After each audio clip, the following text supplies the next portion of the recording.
$1 billion solidarity program, raised path benefits and increased the number of path beneficiaries, introduced health insurance for creatives and pensions for tourism workers.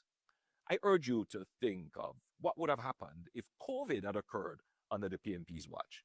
My administration kept Jamaica safe. Not one public sector worker was laid off or their wage cut, and the government implemented the largest relief package in Jamaica's history. And following the pandemic, public sector workers received the largest pay increases ever under the Public Sector Compensation Review Program. After Hurricane Beryl too, we rapidly mobilized and delivered benefits in record time. For the first time, Jamaica is in a better position to respond to these shocks without borrowing or relying on foreign aid. I could go on and on, but we have summarized our achievements in our booklet for you to review our achievements document. But we know that this election is also about the future. Your future, your family's future, the future of Jamaica, land we love. There is more work to be done. We are not resting on previous work. We are accelerating our progress to prosperity. Our vision for our next term includes continuing on our economic growth trajectory and accelerating growth, eradicating absolute poverty by moving to a livable wage system, a national land titling campaign to deliver 25,000 titles per year, regularizing land ownership in Jamaica, 60,000 additional housing units, in addition to the 70,000 already in train, with 15% allocated to young people, a new electricity license to reduce electricity costs, a phased reduction in our base income tax rate from 25 to 15%, an income tax exemption for persons aged 65 years and above earning $6 million or less. We will move to the second phase of the Spark program, which will focus exclusively on your community roads. And we will expand water infrastructure to bring the precious commodity to over 900,000 Jamaicans who don't have reliable water. For persons with physical and learning disabilities, we will increase path support, increase opportunities for independent income earning, and increase the number of diagnostic facilities. I encourage you to read our manifesto. No matter where you are in our society, we are thinking of you, your hopes, your dreams, your challenges, your safety, and your success. It is through meeting your needs and supporting your future that we are building a Jamaica that is more productive, more inclusive, and more united. This election comes down to promises versus delivery. Commitments can only be fulfilled by those with a record of performance. And we have the record of performance. Making the wrong choice could reverse our progress in crime reduction, reintroduce irresponsible management of the economy and your tax dollars, eroding private sector confidence, and reducing opportunities for our people and prospects for growth. Our vision is to make Jamaica among the safest countries in the world, with a stronger, more diversified economy that will maximize opportunity for all, under a government that facilitates your success and continuously improves your quality of life. We stand at a critical juncture. The choice you make on election day will decide whether we continue Jamaica's steady rise or risk it all in untested hands. And so I come to you once more to ask for your vote for a renewed mandate to continue building Jamaica. We have the undisputed record of performance, so there is no need to gamble with our future. On September 3rd, I ask you to choose Jamaica. Choose stability, choose opportunity, choose growth, choose performance. Choose the Jamaica Labour Party. Together, we will continue doing more for you. May God bless you, and may God bless Jamaica, land we love. The preceding was a paid announcement by the Jamaica Labour Party. Jamaica. For far too long, bad roads have burdened our communities. PMP once promised pothole-free Jamaica by 2003. That didn't work out for you. This Jamaica Labour Party government is different. We're not just talking, we're working, building your roads, delivering results. Under the Spark program, we're investing $45 billion of your money to build over 600 new roads in your communities. New sidewalks, drains, water pipes, and so much more. By November, we will complete the first 100 across all 14 parishes. This is for you, your communities, your roads, your future. We will get it done. Choose performance. Choose Jamaica. Choose the Jamaica Labour Party. For over 30 years, we here in Jamaica have been gripped by persistent violent crime. This Jamaica Labour Party administration said, enough is enough. Under the leadership of Prime Minister Andrew Holness and the National Security Minister, Dr. Horace Chang, we've made the largest investment in national security in Jamaica's history. We've upgraded police stations, improved border security, added boots on the ground, equipped our security forces with better training, intelligence, and tools. We've changed the law, tougher penalties for illegal guns, stronger anti-gang legislation, longer sentences for murder, and the results? For the first time in 30 years, murders in Jamaica are projected to fall below 800. So when it comes to safety for your family, for your children, for your community, choose strength, choose security, choose the Jamaica Labour Party. The following is a paid announcement by the Jamaica Labour Party. We are doing more for you, putting more money in the pocket of every Jamaican. We have given more to pensioners, more to path beneficiaries, and more to public sector workers. When we increased the minimum wage, they had an issue. They were concerned. They were not concerned about Mark's $25 million salary. Choose the party that chooses you. Choose the Jamaica Labour Party. Put your X beside the bell. When I chose to serve, it wasn't about politics. It was about love for country, for people, and a passion to ensure every Jamaican can secure the future we all deserve. And we have made real progress. Thousands of Jamaicans now have water for the very first time. New roads have been built. The murder rate is at its lowest in decades. Poverty and unemployment are at record lows. And we have done it all without imposing new taxes. That's not a promise, that is delivery. No matter which political party you have supported in the past, this election is about Jamaica's future. We're doing more for you, and we're not done yet. Jamaica is moving forward, and we must keep building. The Jamaica Labour Party has a strong team that is getting the job done. We are committed to you, your family, your future, and to Jamaica land we love. I am Andrew Holness. Put your X beside the bell. We do so much already, now we doing more. We doing Jamaica Labour Party, yes, we doing more for you. JLP doing more for you. JLP doing more. Let's go.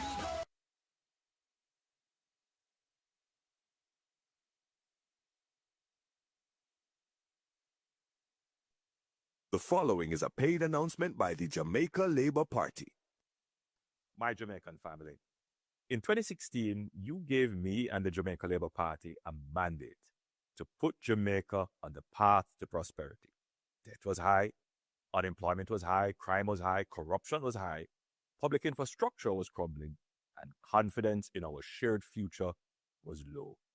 Since 2016, I have endeavored to fulfill your faith in my administration. Today, I can confidently report that Jamaica is stronger, safer, with brighter prospects than any other time in our recent history. You and your family have a better chance at earning a steady income with 280,000 new jobs created, more youth in training, and we almost tripled the minimum wage, resulting in the lowest poverty rate in our history. More of your tax dollars go to providing the critical services you need rather than paying debt. We have built and upgraded more hospitals and health centers, acquired more police vehicles, more buses for the JUTC, more garbage trucks for waste collection, and implemented the rural school bus system, more trucks for the fire brigade.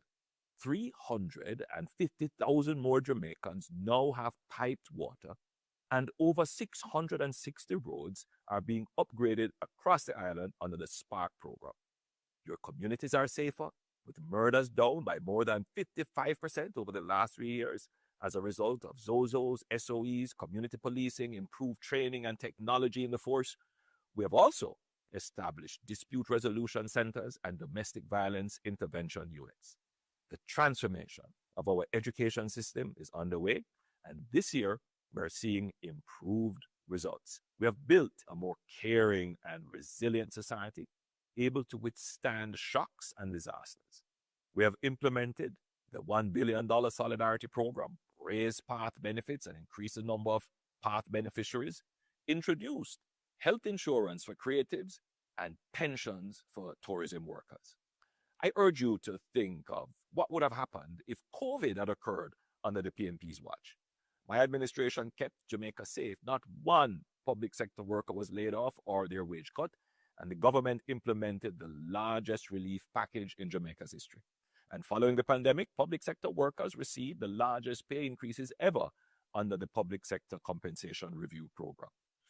After Hurricane Beryl, too, we rapidly mobilized and delivered benefits in record time. For the first time, Jamaica is in a better position to respond to these shocks without borrowing or relying on foreign aid. I could go on, but we have summarized our achievements in our booklet for you to review our achievements document. But we know that this election is also about the future, your family's future, the future of Jamaica, land we love. There is more work to be done. We are not resting on previous work. We are accelerating our progress to prosperity. Our vision for our next term includes continuing on our economic growth trajectory and accelerating growth, eradicating absolute poverty by moving to a livable wage system, a national land titling campaign to deliver 25,000 titles per year, regularizing land ownership in Jamaica, 60,000 additional housing units, in addition to the 70,000 already in train, with 15% allocated to young people, a new electricity license to reduce electricity costs, a phased reduction in our base income tax rate from 25 to 15%, an income tax exemption for persons aged 65 years and above earning $6 million or less. We will move to the second phase of the Spark program, which will focus exclusively on your community roads. And we will expand water infrastructure to bring the precious commodity to over 900,000 Jamaicans who don't have reliable water. For persons with physical and learning disabilities, we will increase path support, increase opportunities for independent income earning, and increase the number of diagnostic facilities. I encourage you to read our manifesto. No matter where you are in our society, we are thinking of you, your hopes, your dreams, your challenges, your safety, and your success. It is through meeting your needs and supporting your future that we are building a Jamaica that is more productive, more inclusive, and more united. This election comes down to promises versus delivery. Commitments can only be fulfilled by those with a record of performance. And we have the record of performance. Making the wrong choice could reverse our progress in crime reduction, reintroduce irresponsible management of the economy and your tax dollars, eroding private sector confidence, and reducing opportunities for our people and prospects for growth. Our vision is to make Jamaica among the safest countries in the world with a stronger, more diversified economy that will maximize opportunity for all under a government that facilitates your success and continuously improves your quality of life. We stand at a critical juncture. The choice you make on election day will decide whether we continue Jamaica's steady rise or risk it all in untested hands. And so I come to you once more to ask for your vote for a renewed mandate to continue building Jamaica. We have the undisputed record of performance, so there is no need to gamble with our future. On September 3rd, I ask you to choose Jamaica. Choose stability, choose opportunity, choose growth, choose performance. Choose the Jamaica Labour Party. Together, we will continue doing more for you. May God bless you, and may God bless Jamaica, land we love. The proceeding was a paid announcement by the Jamaica Labour Party. We do so much already, now we doing more. We doing Jamaica Labour Party, yes, we doing more for you. JLP doing more for you. Okay, so welcome to Let's Reason Live. We have some time to spend with Jamaica tonight, and to spend the time with us is our very own Kamina Johnson-Smith, Minister of Foreign Affairs. Yes. And foreign trade. And foreign trade. The Fix superstar. Oh my Lord. That video dropped. The video dropped. We saw the dancing. We heard the comments. We heard the lies that you blatantly unmasked. Yes. Called out. I called out. You One or called two us out. things. Yeah. I haven't watched it yet, but I will tonight. You should. I will. Absolutely. It's a good watch. I'm looking forward to it. They were very I really like the two young people who conducted the interview, and it was very relaxed, very relaxing. Yes. So I'm actually a little worried about what I was too relaxed about saying, but let's see. Well, let's hope I can make you relaxed. Yes. Enough. Absolutely. Enough this evening. Yeah. So everyone on the live, you would have heard the Prime Minister's remarks. Excuse me. It was about 7 minutes long, but I believe it primarily focused on promises versus performance, right? And it's easy for people to talk about what performance looks like, but we want to start with actual results. Excuse me. Sorry. So to have the discussion, 2020 manifesto by the Jamaica Labour Party. I think it's a good place to start. Yeah. It's a good place to start because the campaign continues to be about performance. Right. And even if we make commitments, not promises, right. commitments, there is a track. We certainly did this. Yeah. So talk to me. 2020 manifesto. Were you head of manifesto committee in 2020? I believe I was co-chair. You were co-chair. so you're stepping up each time. Exactly. Okay. Talk to us. So 3 main points. Okay, well, what I can point out is that our 2020 manifesto was, of course, done in the heart of COVID. Yes. And our focus was, therefore, on recovery. But even that manifesto started with 4 pages of achievements. Okay. 4 pages of these are the things that we did since we took office in 2016. And then we said our focus is going to be on going forward, and we listed, I think it's 9 things. One was about recovering the economy as quickly as possible. Of course, you remember all the uncertainty around COVID. Certainly made mention. Absolutely. And then it said that we're also going to ensure that Jamaicans are working again. So job creation and diversification and more training. And that we've certainly done. 550,000 persons been registered to train at heart since 2020.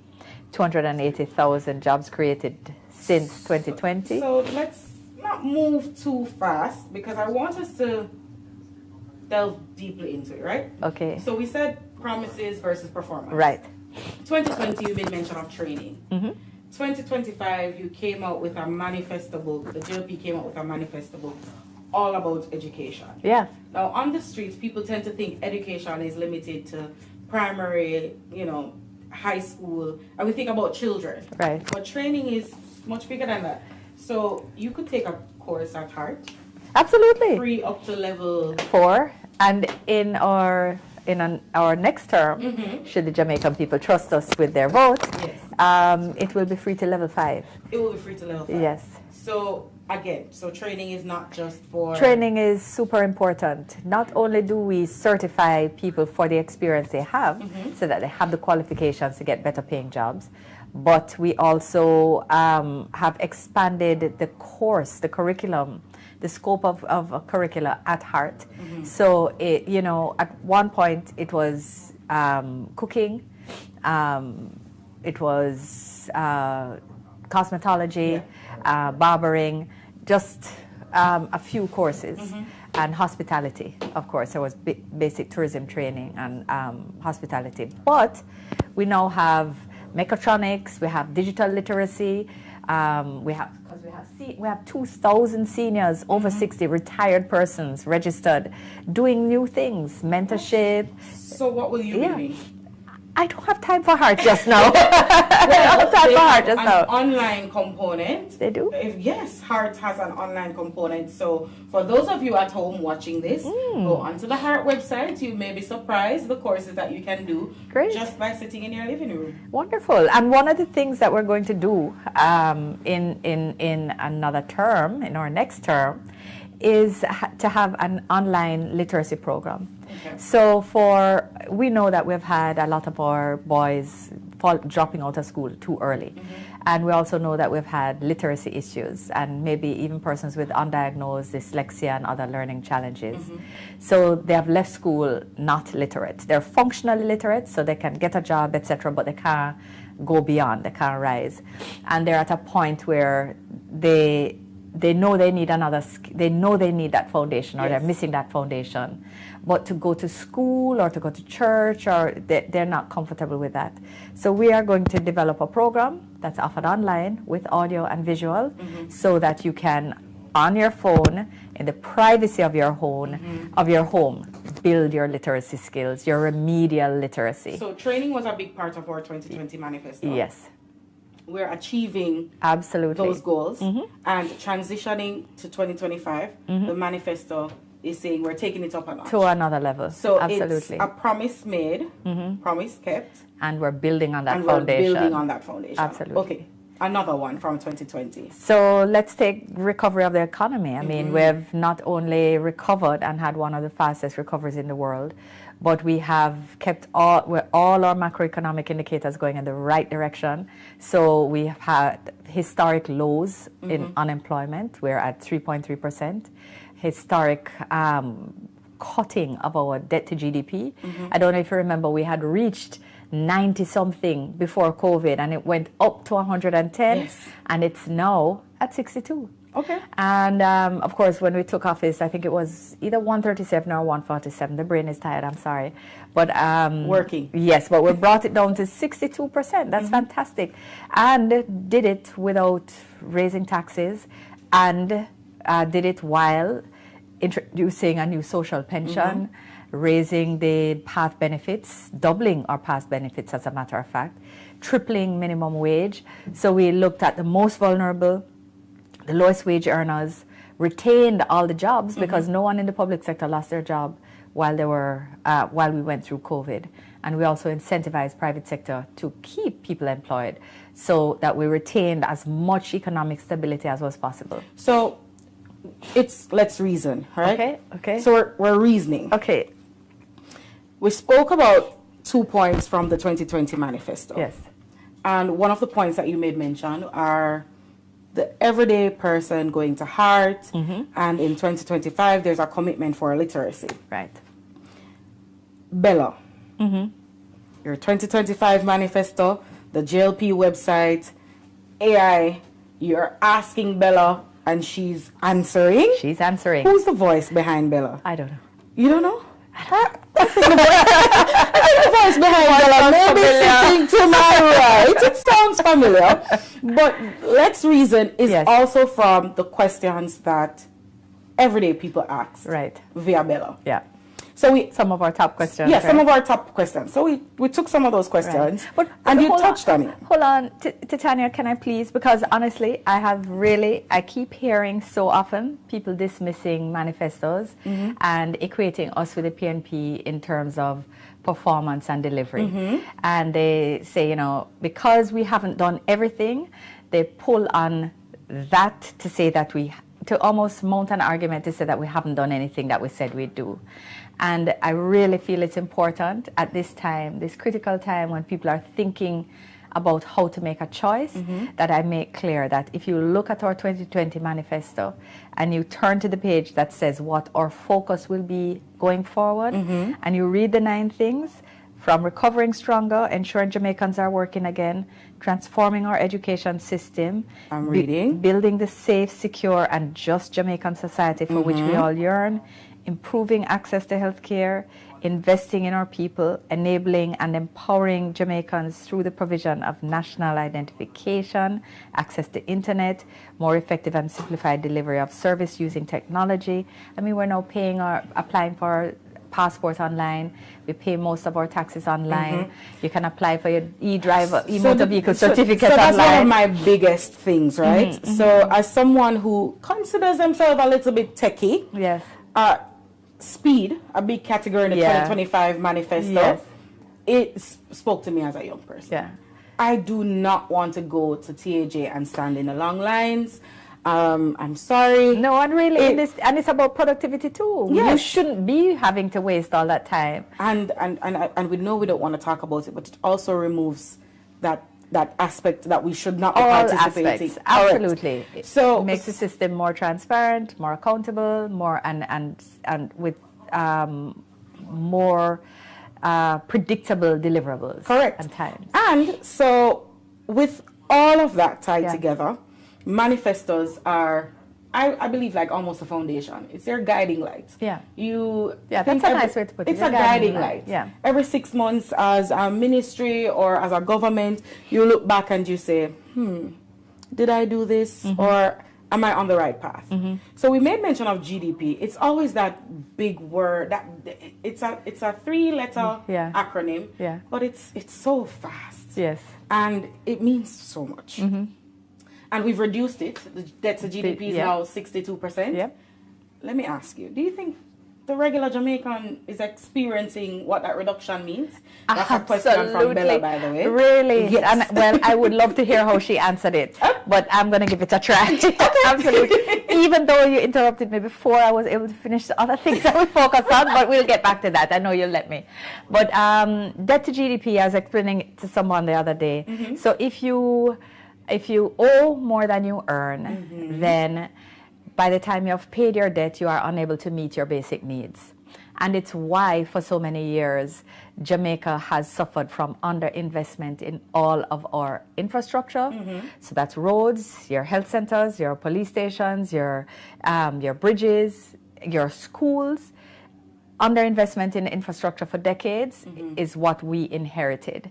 Similarly, it means that it's more difficult to pay for, you can't pay for your basics if you're paying down debt before you are able to do anything else. So for Jamaica now, what it means now that we have created space between 62 and 100, because 100% is what you earn. Yes. And if you owe more than that 100%, then clearly you're in a deficit once you have paid out. So if you're running a household and your salary, your 100% of your salary. I can see this on a whiteboard. Right? Yes. when you look at who you owe, by the time you have paid your bills, you are owing again. You're in a negative. You're in a owing again before you're able to pay to buy food, to do any of the nice to do things you want to do. It's really that you're operating in a deficit. So what we have done now, just in the country, what we have done is pay down the debt to create the fiscal space, which is essentially the resources, the availability of resources to repair 138 health centers, repair 150 police stations, buy new vehicles, more vehicles than have ever been bought before, fit for purpose, motorbikes, trucks, you name it, what they need for predial larceny. It's what we've done to build 9 new police stations. It's what we've used to be able to give the largest public sector wage increase in the history of independent Jamaica. We have appointed more judges so that at the parish council level, where 85% of Jamaicans access justice, that we have now cleared the backlog so that cases can be heard more quickly. Working at it at the Supreme and Appellate Court levels. It's the 3 million prescriptions that we now cover in the health system, free medication and subsidized. We're going to deep dive into NHF. Okay, and then of course and the NHF as well. There's an expansion of the NHF. And improved access to healthcare is right here, as a matter of fact, in this list. Yes. That you don't like me to, you don't want me to read? We're going to go through it bit by bit. We have time. That's true, we do have some time. But so that just to say that having paid down the debt, it's allowed us to use the resources strategically to do the things that we need to do to impact lives, like remove the fees from heart so that people can afford to go. So let's practice repetition, right? Okay. So you did the interview on the Fix, and one of the things that stood out for me was when you spoke about your ministry and one of the changes that you made, which is to have a fund now you can support Jamaicans overseas. A budget line. Please don't say that we can support Jamaicans overseas. Tell me what because to there are say. more Jamaicans who live overseas than live in Jamaica. Oh, we know. Clearly, we're still a developing country. Jamaica. We will. We will. Antarctica, you name it, we're there. We're everywhere. But so no, what we have is a consular line in the budget now, so that in severe cases of emergency, we are able to help. To help. So we have a case of trafficking, and we're contacted. We're able to verify location of the person, work with them to have somewhere safe to stay until we're able to help them find a ticket to come back. Being able to do that now, for me, that's a massive and important change in how the ministry, which is always perceived that's sort of operating up here, touches lives. Okay, so Bella Yes. asked a question that tied back to 2020. I told you I was coming back, right? So it said, how many jobs have really been created under your watch, the JLP, the government? Right. And in what industries? Here is where it got interesting with the question. Is that in line with what you promised in your manifesto? Right. So they're making mention of your 2020 manifesto and your 2025 manifesto. Right. The jobs that were created, because we made mention of the number. Tell us the big number. 280,000. Actually, when we did a little bit louder, 280,000 jobs have been created. And to tell you that when we did the record achievements, the most recent data told us 250,000, which means since we have published it, we have actually received data that has told us that we have created 30,000 more jobs, and more people have joined the labor force. And a little bit of thing yes, so it's not that the labor force is shrinking, so the percentage is higher. It is that more people are working. More people are working. And then we have 2,000 seniors doing courses in literacy, etc. as contractors. Yes, absolutely. Okay. So Bella asked, is that in line with your 2020 manifesto? Yeah, we spoke very much about our commitment to get Jamaicans working again, to expand and grow our economy and to create more jobs. So we have done just that. So we have done just that. It's a promise versus... It's performance. It's performance. It's performance. It's delivery. It's performance. We're going to play on that today. Okay. Because I will work with you on that. You started it. You started by saying there's a perception of what manifests. Yes. And we're debunking that myth. I agree. Because we must have be done. The performance. Must be done. It must be done. So give us another line from your 2020 manifesto. Right. And we are passionate about that as co-chair then. Building the safe, secure, building the safe, secure, and just Jamaican society for which we all yearn. So, of course, I just started speaking about the court system, right?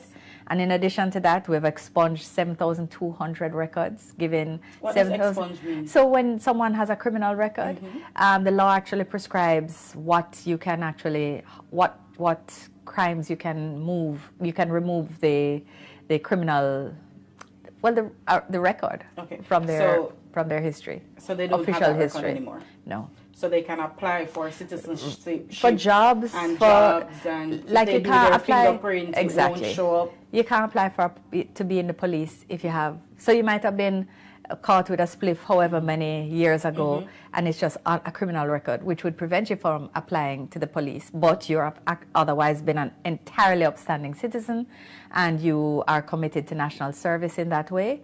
So now that your record is expunged, you have other opportunities open to you. So in your first life or your other life, you're a lawyer, yes? I was. Was? Well, I practiced as a lawyer. Clearly, I'm not practicing. No, big on I am a lawyer. I'm a lawyer, yes, but Okay. I've of course been working in a different And we thank realm. you for that. But Chief Justice Sykes, he said something, I think it was last year, that we have cleared the backlog in the courts. Yes, at the parish courts. At the parish courts.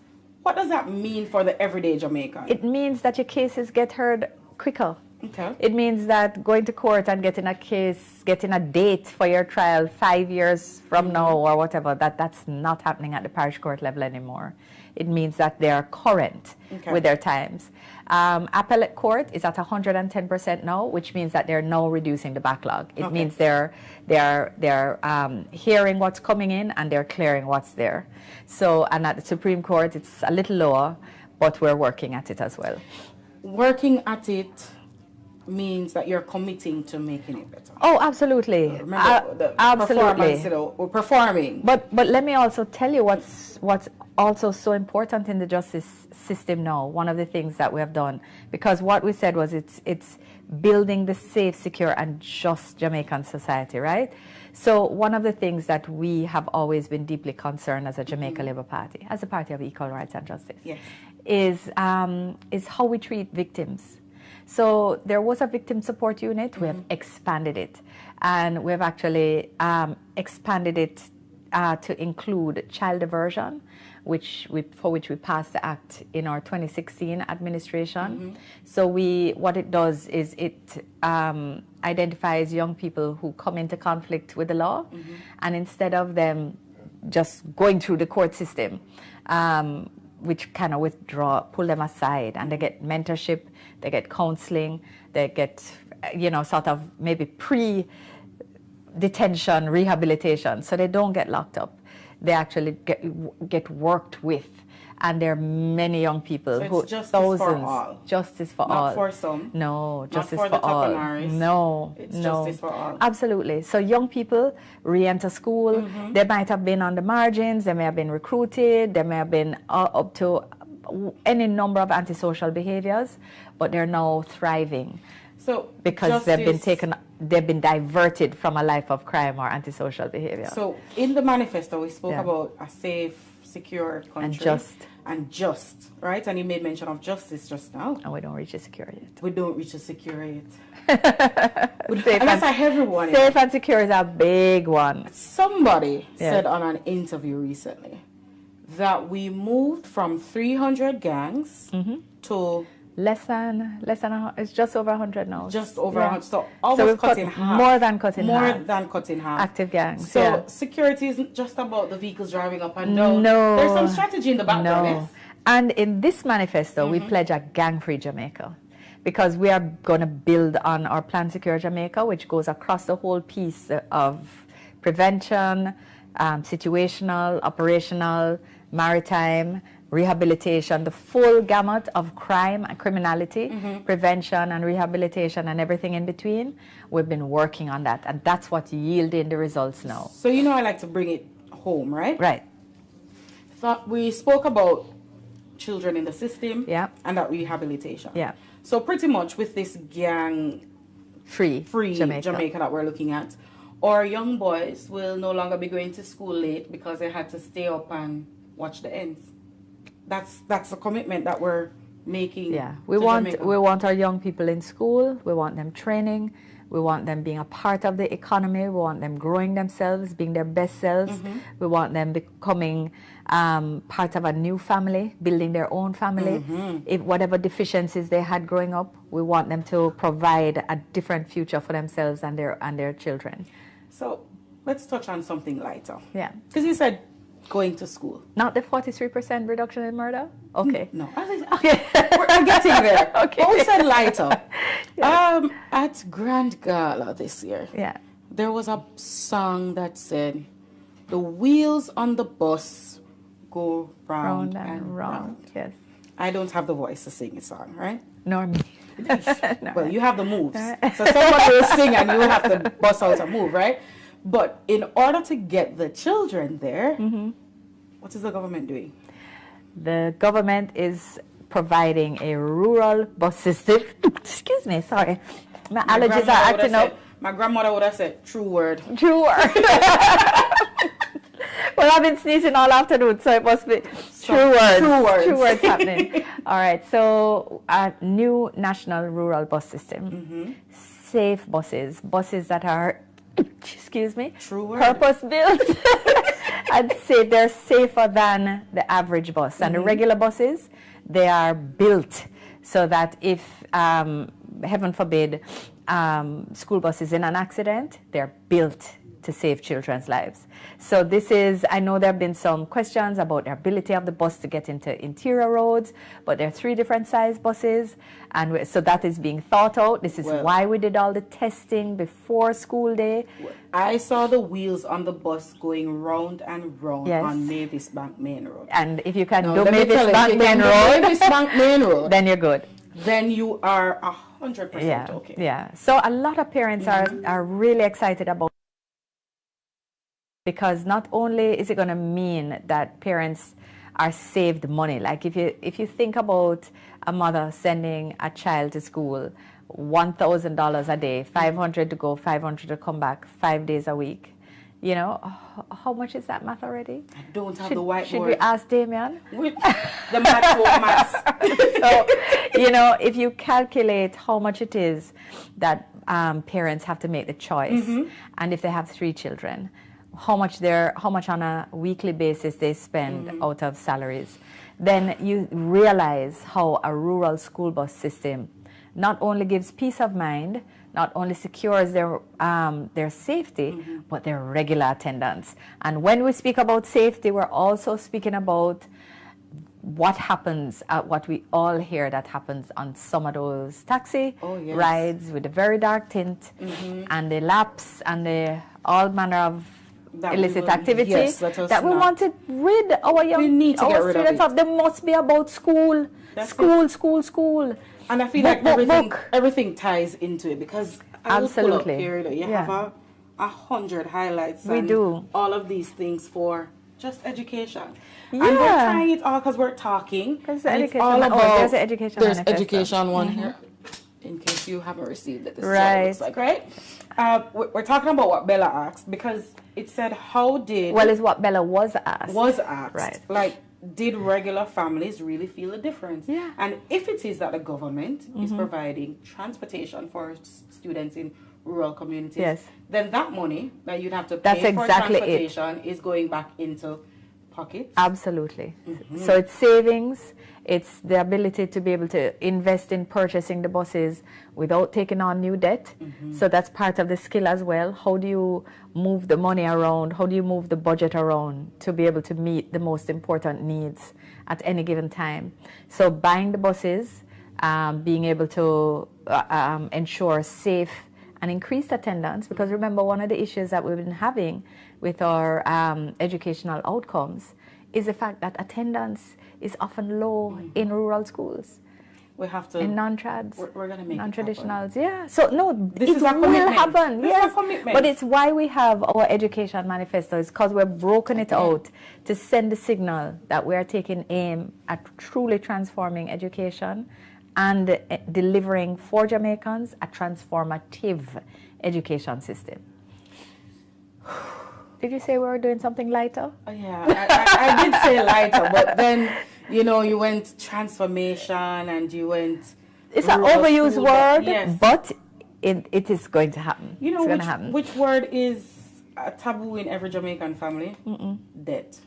Oh, Nobody that is not good. Debt is not good. No. And we've reduced neither a lender nor a borrower be, you know. Yeah, no, we have to learn. That's a taboo word. We don't want to talk about that word because we've reduced that, so it allows us to do more. To do more for you. This is what I like. Our does this shirt say? It's not on the. It's not on this shirt. But for shirts, you know. It's not. It's on the back of the shirt. Okay. Choose Jamaica. Choose Jamaica. Yes. Okay. So, but doing more for you? Yeah.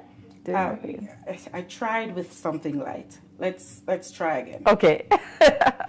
Let's try again. Yes, let's try again. I'm game. Or Jamaica's fave. Olivia Babsy Gray. Yes. We talk about justice. And the opposition had in a document, I'm not sure if it's a manifesto, but we call it a document, about transformation for women. But we have some centers open. Our hard-working minister. The first government-run domestic violence shelters have been implemented by the Andrew Holness-led administration under the leadership of Minister Babsy Grange. We have a third one that's under renovation now. It's fine-tuning because they're expanding it to add a transitional house. So since 1984, Jamaica has had one shelter. Yes. And it's NGO run with a subsidy from government. But what we now have are 2 full operational shelters that have space for children. The NGO one doesn't. Has space for children, has programs for counseling, for transitioning, to ensure that there is not just a place to lay your head that is physically safe, but a place to heal, so that you move with empowerment and strength into another phase of life. Doing more for you. Doing more for you. Everybody. And the third is coming. The third is coming. Yeah. Okay.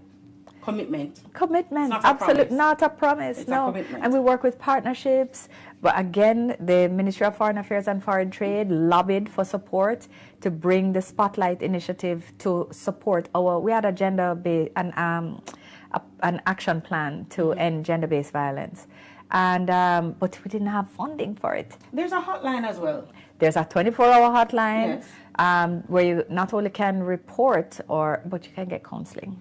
So while we're talking, it's not just about listing the performance. No, how it touches lives. It's how it touches lives. We're pausing here to reiterate, if you're watching this and you need support, if you're a female in an uncomfortable and abusive relationship, this government has a hotline for you. There is, we would like to say, a safe house. What's the right term? They're shelters. Shelters for you and your child/children. Right. So, doing more for you. Yes. Very specific, very targeted to our children, women in Jamaica. And we're having a conversation with a beautiful woman. And the locations, likewise. Locations, high fives, yeah. You caught that one. Always. So locations also confidential, so you can know that you're safe. And in respect of children who may be facing abuse as well, remember we have the 211 hotline. We used to have 1-800-PROTECT, and then the issue was spelling of the protect, and was it so we now have 211. That's all you have to call if you're concerned, if you see a child being mistreated in your community, because you can report it anonymously, even if it's not your child that's experiencing violence. If you see something wrong in the community, and we know we have had cases where it's when the worst happens, and then people in the community say, we did hear, but we never really say. If you see something, say something. Yes. Say something. Also, there are child ambassadors. So I recall my sister was a child ambassador. So even when, she may feel like you raise her voice, the first thing she'd say, I'm going to call. And I'm just like, who empowered these children? Our grandparents used to have a heavy hand. They would have a different position. A different approach. A different approach. A different Yeah. approach. Now, you have to YouTube and Google the approach of our children these But days, or we they want will call 211. we want a safer, gentler society. No one is saying, however, that discipline must not exist in a home. But we do recognize that there's a difference between discipline and abuse. Correct. So it's one of the things that we want to do is, of course, revamp and reorient and restructure the Parenting Commission. The National Parenting Support Commission was a policy passed by Prime Minister Holness when he was Minister of Education. Yes. The law was passed under the subsequent administration, but we have resourced it. But we need to do more, and we think it's not doing all that it can or all that it needs to complement that ecosystem of strong parenting, strong education, to reinforce each other. The schools shouldn't be parenting, and the parents shouldn't have to be teaching. So they both need to be doing their role and supporting each other in the ecosystem. This is a good way to segue into who I believe are watching this live. The schools shouldn't be parenting. Teachers. I know this is a cry all the time about parenting and teachers taking the brunt of that at school. What are we doing for teachers? What we're doing for teachers is ensuring greater support for wellness, providing them with more tools that help them to use their time better. So, for example, there's an AI tool for marking now, which would allow better, it's one less thing to do. So you can spend more time working on your lesson plans than having to mark through everything. There's also electronic management information system that helps with capturing attendance.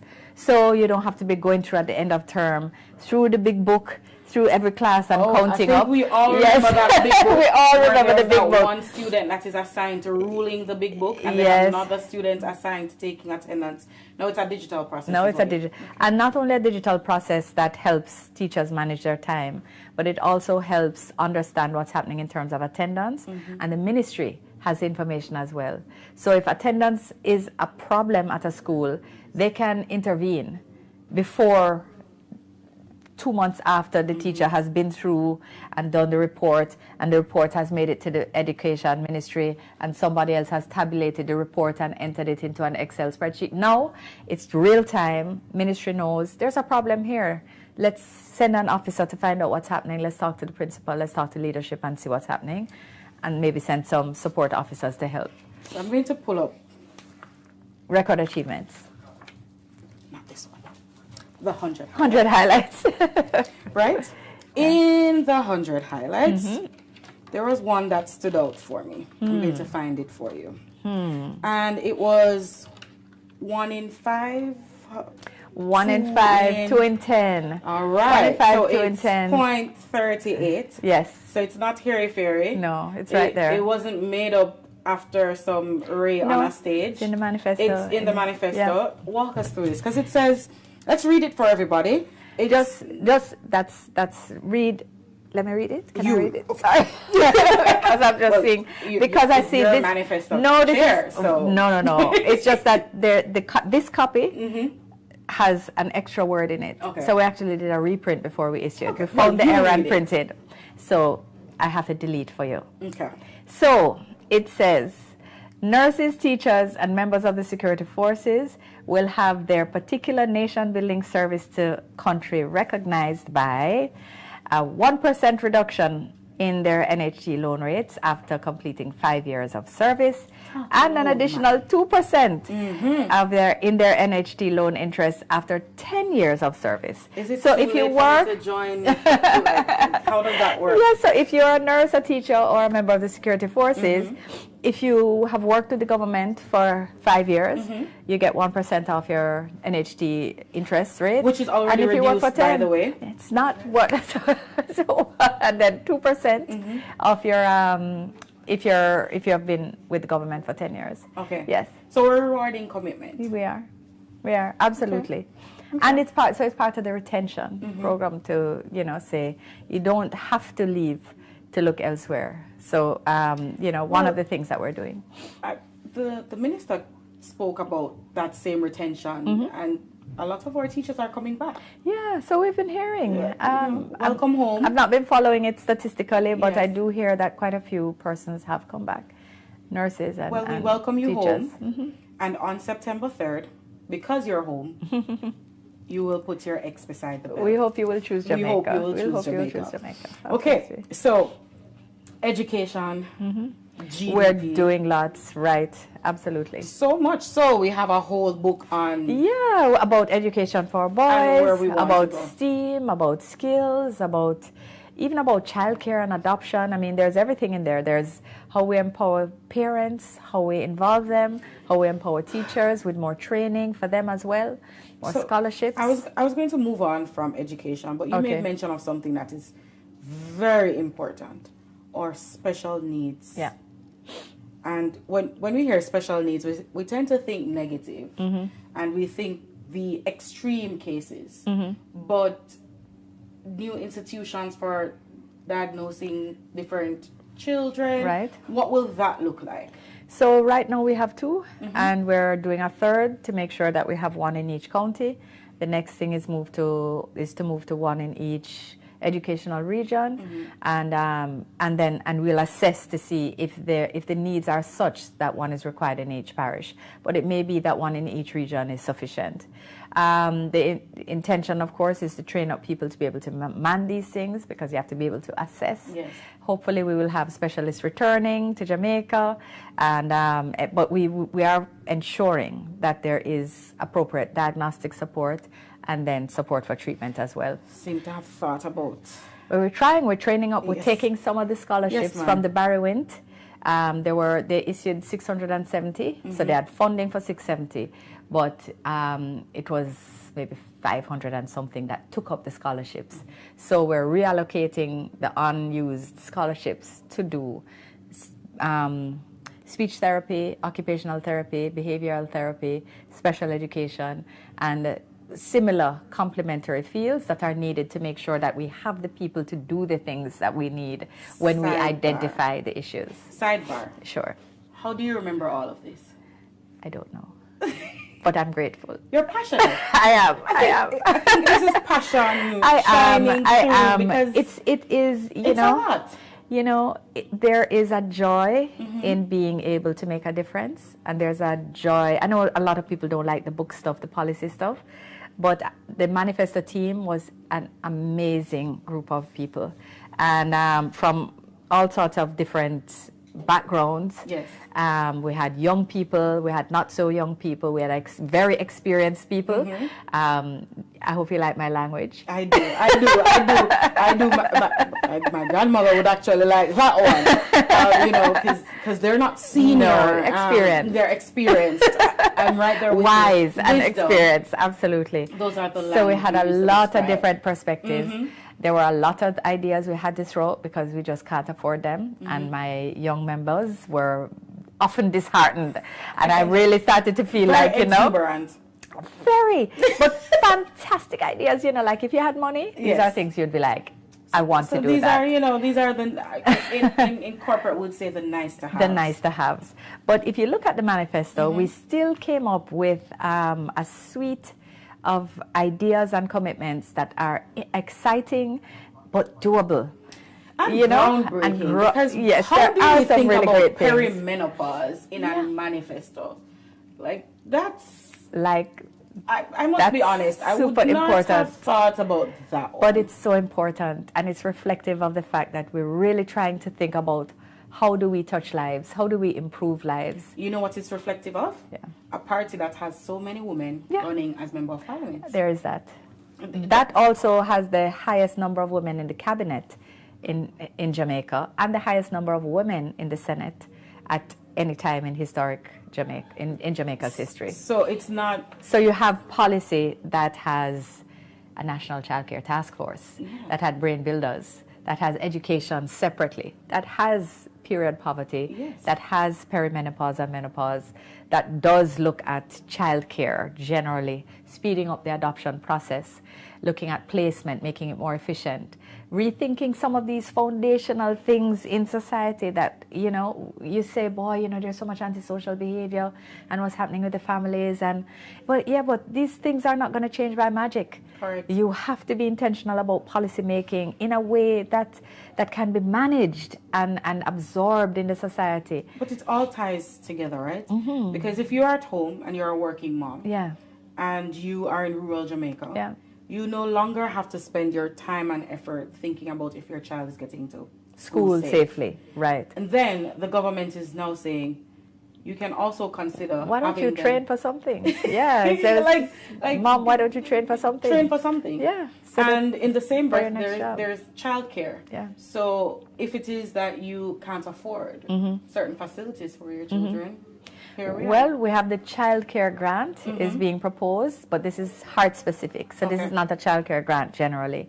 But what it is if you are a mother of a child 0 to 3, age 0 to 3, and you are enrolled in a heart course, then you will get a grant for the period of your enrollment. Until you complete your course, you will get a childcare grant. So Heart is doing so much because you also have the grant when you leave Heart to purchase That's a tools program. Yep. And that's $50,000 at level 4. And if you're a PATH enrollee. Sorry, I know I'm supposed to be speaking simply. No, if you are in the PATH program, if you're in the PATH program and you have graduated from level 4, then your tools grant is $100,000 because you recognize that you also have other deficiencies in terms of your support system. Okay, so let's take it back to Bella. We were on topic because we were talking about education and how it all ties into the big melting pot of a better Jamaica and how we're doing more for you. Does everybody know who Bella is, by the way? Because we're talking about Bella. Oh, like she's sitting beside us, exactly. Right? Bella is on the Jamaica Labour Party website. And she's on the top right-hand corner. Yes, she's our AI assistant. She's our AI assistant. So if you click on Bella, we'll ask you to register. Yeah. Just quick, remember, this was the government that passed the Data Protection Act. Yes. So don't worry about your data. You click on Bella, you do a quick registration, and if you're, she's your friend for the evening, asking all the hard questions because these questions are not. Yes, they're not easy. But she's trained on our manifesto. She's trained on our achievements. So she is, as she will tell you, here to answer any questions you might have about our achievements or about manifest or plans. What went into the thought process, though, of creating an AI assistant? Accessibility. We believe that governments should be judged on performance and they should be judged on the credibility of their programs and plans. And we believe that we are not the same as the PMP and they are not like us. Repeat that for me. We are not like them and they are not like us. And a lot of people who maybe are maybe withdraw from the political process feed very easily into that narrative that, boy, the whole of them are the same. Yeah. And we're not. And we've been very committed to trying to make a difference. We're not perfect. We're not trying to say that we're perfect, but we are trying to say that we're making every effort for you to understand what we did in a factual way and to understand what we want to do going forward, what we're committing to do, and to make sure that you're able to engage with it easily. So you have the flip book. It looks like a book, and you can flip through it easily and read it. You have chapters broken out that you can just find what you're looking for. You have accessibility features, colorblind, dyslexic, you're hard of hearing, you're hard of vision, whatever it is, you can go through, and you can also ask Bella. So when we said they're not like us, it seems as if we have a radar somewhere, because we made mention of the amazing Olivia on set, looking gorgeous as always. And good to see you. But Babsy, we were just talking about your shelters. No, we weren't talking. We did a chat here. Yes, in a good way. In a good way. Okay. We're talking about your shelters. Yes. But now that you're here. No, you can talk about everything else. You can deep dive a little bit into I can only spend 5 minutes with Oh, you. Lord. But, No. but you're on the ground. But you have not done 5 Your minutes. portfolio is bigger than 5 Yeah. minutes, but we appreciate it. Yes. Tell us. So what are the things Yes. that you're most proud of, apart from the shelters, because we covered those. We So covered since you those. only have 5 minutes, and we know you're proud and we're of not them. talking about the commitments, the performance that Yes, you have. what are the things the you're most notes of proud of? performance. More than anything else, I am very proud and I'm actually touched by the fact that I've been able to provide insurance coverage Ah, for right. creative people. Yeah. Yeah, that's a big one. Yeah. Life, Yeah. accident, and health. That's a big Incredible. I have seen tough men who are in the entertainment industry, tears come to their eyes. It's life changing. When I handed them Life changing. the So health it's card, removing, it's kind of putting a pause to the GoFundMe that we're always seeing for some of our entertainers. We're now giving them the responsibility to, And maybe this In would come in fact- investing in our people. yes.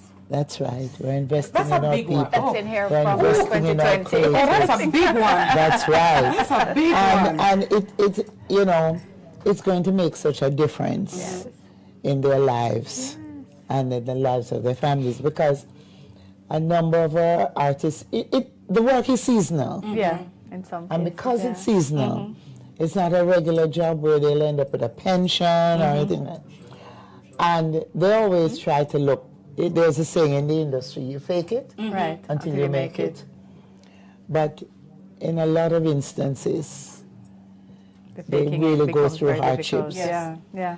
And they're really appreciative. They really thank the government Very for good. being able to provide them with that coverage. Good. This is coming from passion, you know. Like you Always. spoke about it, and it's goosebumps. Goosebumps. Like it's passion. It you know it. Yes, yes. You know it. I It feel as is. if this is It is. this is It life is. for you. This is I just asked Camino, you know, how is it that she remembers all these things? And I think every single time you show up, Babsy, Twitter, Instagram, TikTok, ask, you not sleep. Exactly. I don't know how. Because I ask her all the time It too. is 9:42 and you came on live and you're saying, I'm only Only giving you have 5 5 minutes because I'm on the road. Yes. So it's not just the athletes that you're catering to, because obviously All you're the training creatives. as well. I've Yes. spent my life serving people. Yes. From I was as young as you can think. I was always the one running the show, leading the team. Nice. I'll tell you a little story. Yes. Born and grew up in West Kingston. And I lived in a tenement yard. Yes. We had no living room. So the sidewalk was our living room. Okay. And there was a street light right at the gate. And it's Babsy under So the that is streetlight. that's where we had concerts. We did our homework Right. and we engaged, Right. right, each other. And so I've always felt that I had to be engaged in something. You get to the point where you don't know night different from day Okay. because of how your life, how you've been exposed, and the things that you have gone through. But that has enriched me and made me the person I am today, where I just love to serve. I love to serve We're people. still waiting for the book. Yes. No, you Coming have up, to. coming Okay, up. no, you have to. Good. Like add signatures. Yes, Autographs. yes, it's Yeah. coming So up. you gave us one big thing, and we spoke about the shelters. You say you only have 5 minutes, so give us another one, and Yes. we may consider Because you letting have lots. offset. You because have you have a lot, lots. you know. Well, I You do could have actually already. have a book for your ministry by itself. could. You could. So tell us You another know, one. it's Babsy is one of the reasons why when we did the ministry highlights, it was supposed to be top 10. Babsy sent me like 10 for each aspect of the ministry. How am I going to condense this You now? know, before I even start, there's something that you always mention in your speeches, which I admire. When people think about gender, they only think about women's rights. Oh, no. But there's one thing with Auntie Babsy, you know. Yeah. she's always going to say the ministry is not just about women. We cater to our men as well. It's also about our men. Yes, yeah, that's a big point. I'll tell you, the woman, the Bureau of Gender Affairs started as a desk in the office of the Prime Minister. And then it became the Bureau of Women's Affairs. And when we came into government, we made the decision to make it the Bureau of Gender Affairs. But I didn't fully formalize it. We lost government. And of course, the administration that came in at the time did not follow through. We came back into government, and I made it officially. You performed. The Bureau of Gender Affairs. And we established a male desk in the Bureau of Gender Affairs. And now the male desk is a full-blown unit treating with matters that impact on our men. So men speak up. I know it's a little bit taboo. There's some men on the set, you know, you should see how they're laughing. But it's kind of like a direct telephone line. Yeah, it's a direct telephone line. And it's confidential. Because you know we what? won't tell anybody. Our men don't want to admit it, but they're scared of the doctors. The numbers. Yes. They're very scared of doctors. They're scared of needles. They're not scared of them. They don't like them. They don't like them. Well, you know, they get a little itchy. No, I wish those on the live could see the men in the room. They're just like... And sometimes men are really going through difficult times. Yes. And even in terms of the man-woman relationship, sometimes if a man has an opportunity to just make a call and talk to someone, you know, and get some counseling, it could make a difference. That's a passionate one, because you do know that most of suicidal cases are our men. And it's something that it's taboo, as you said, but I encourage those, remember, we're speaking to you on the live and we're being intentional. Our minister here doesn't just have a desk. No. It's a whole department and a hotline for you. Reach out. And then men sometimes, not sometimes, they are the main perpetrators of abuse of women. And what we have a program where we are using those abusers. We're working through with them their challenges and rehabilitating them, and then using them as agents of change. Boy, Babs, you spend 5 minutes turning up the heat in here. It has worked. And then we have a Mentor Me program for boys, where we use role models, and they go in and they mentor young boys. We have a program for teenage dads. We have a fantastic program for women, for young girls. There's a program for teenage dads. That's the first time I'm hearing that one. What does that look like? Well, we teach them housekeeping. Okay. And we also teach them how to take care of their kids. Okay. And just inspire them to be good fathers. Yes. A lot of them, you know, become fathers because they may be experimenting. For the teenage girls, because we have the Women's Center of Jamaica Foundation, where we have adolescent mothers, and sometimes we have like 11-year-old. Some of them were abused and got pregnant.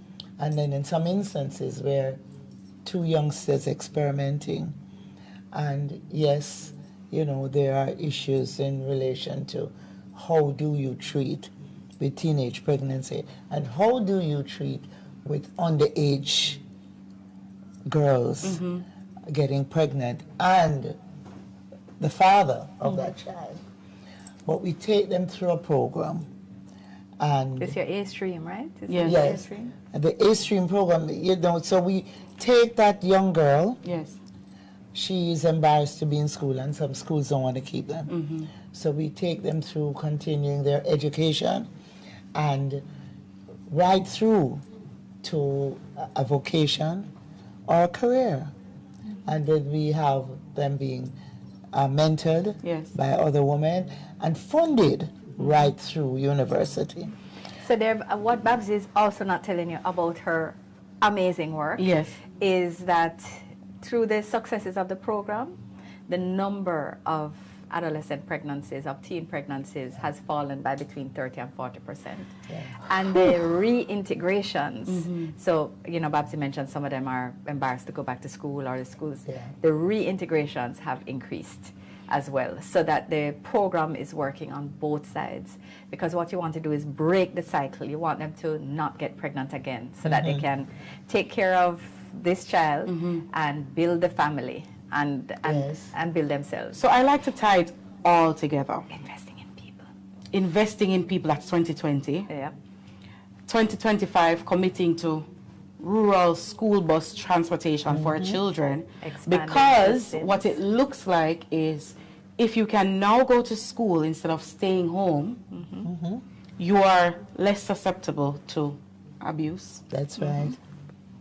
My granny, And in back to fact, my granny saying, with the school bus system, a parent doesn't have to decide, I don't have the bus fare to give to all 3 of my kids. can send everybody. Right. Everybody can go to school. So and they it go all to ties school, there's a together. PATH program. So there is that support At for every the level. family. And it shows a government that is unified in thought And caring. and caring. A So government that cares. a government that cares and is doing more for you. So from education, touching with Auntie Babsy's ministry, touching with foreign affairs, advocating, we're doing funding for for some of the funding for programs, because yes. I've been to the banquet for A Stream and I've heard the stories. They will touch you, Yeah. and it's not something that is always going to be publicized. No. But just know that this government is working for you. Absolutely. Very much so. Auntie Babsy, you're not ordinary, no, so you must tell me. Stay with me, or you You going? haven't I spoken did. about sports, but Well, Yes. yes. saying. Well, You see, I tell you, I was going to have a whole book because she hasn't touched on sports. well, you know, we're giving 500 scholarships annually to the GC Foster College Yes, in the third that's term. in the 2025 manifesto. Okay. Yes. Right.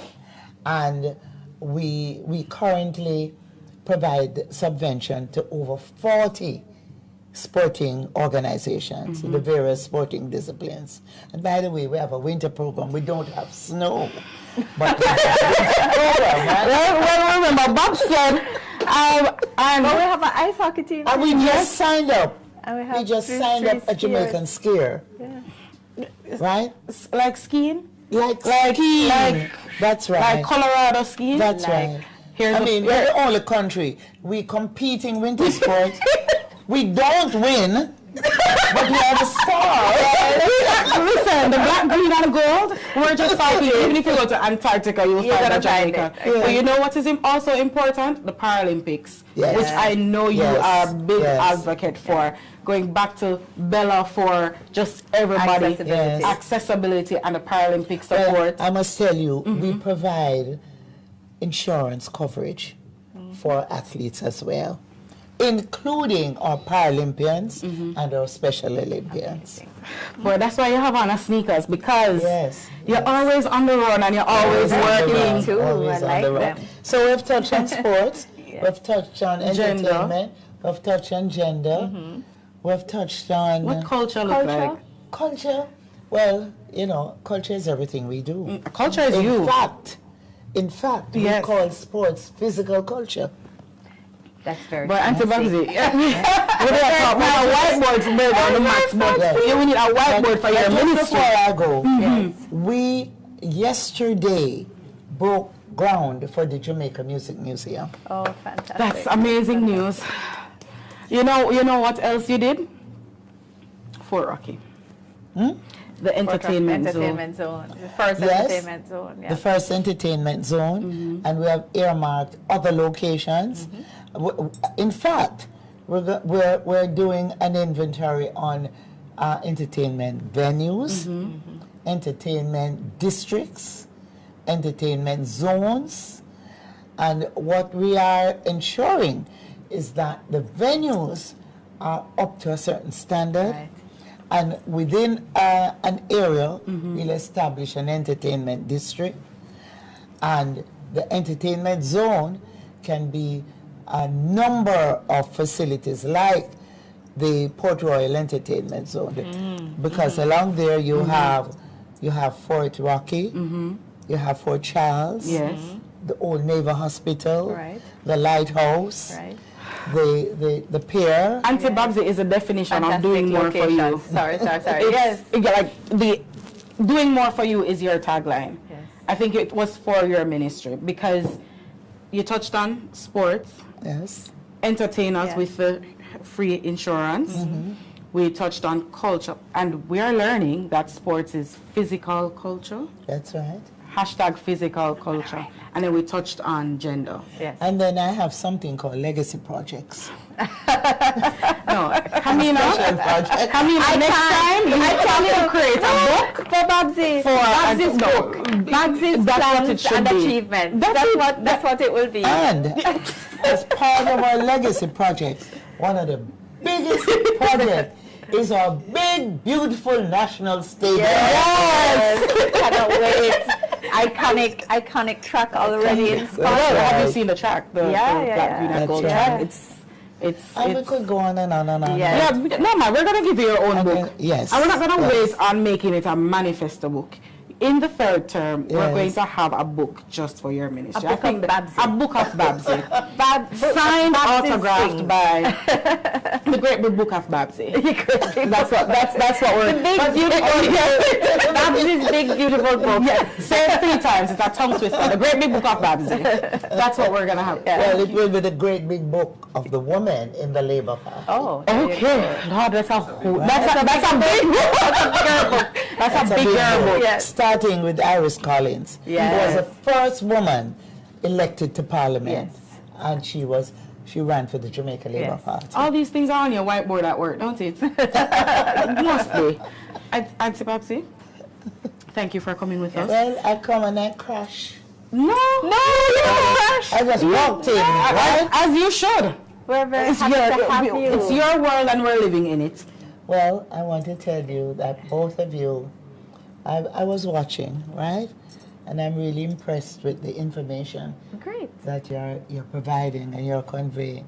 It just shows that Labour Party is alive, Yes. and that we're actually quite ready Yes. for the third term, and Yes. we're loading. We're loading. Yeah, we're loading. All right, jump to the third term, Auntie So- Babsy. I very much like this because Yeah, it's so cute. and it matches the dress. People, you can't No, see but it, let me Babsy's tell you. always on point, you know. This is culture personified. By the way, the Always. nails has the Jamaica flag on. Listen, Yes. you know, man. I noticed. There's one each. Listen, Has a man. flag, an actual flag. Young ladies, when we grow up, we We would aspire like to be. Yeah, man. Absolutely. Auntie Babsy? Well, I just want to say Yes. to all the women out there that Jamaica Labour Party is the party that, as a government, we plan for a woman, we take care of a woman, we ensure that we provide an enabling environment for women, and that come September 3, put the X beside the bell, because that will show that you choose Jamaica. Is this where the program ends? Because I feel like this is a good Do we note. wrap it up now? No. Okay. All right. Well, I would not want to prematurely end the program. No. But it's that great that note you've was a come with us. beautiful one. Yeah, absolutely. And one we will continue to reiterate. But I just want to say And to I both would of like you, to borrow that necklace at some point. Very nice. No, man. Okay, so like our borrowing things, the shoes. Yes. The shoes. I just want to say, I'm going to give you the host this. This was specially made. Oh, lovely. Okay. Thank you. Am I allowed to be grudgeful on TV? Yeah, I feel like you know, thank you. Because it's real. Yeah, thank you.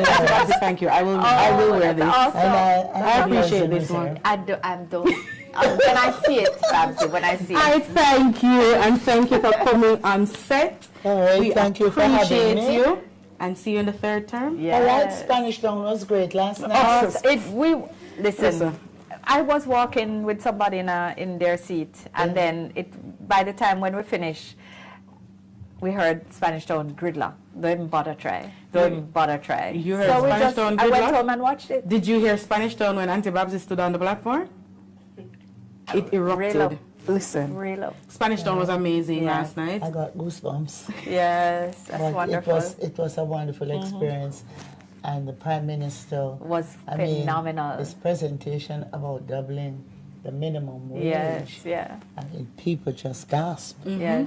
because it shows that The the country Labour will care. Party is about Everybody. everybody. Yeah. So it's not just the Tapinaris. No. Who some people are, you know, Concerned about right. always. But it's about people, real people.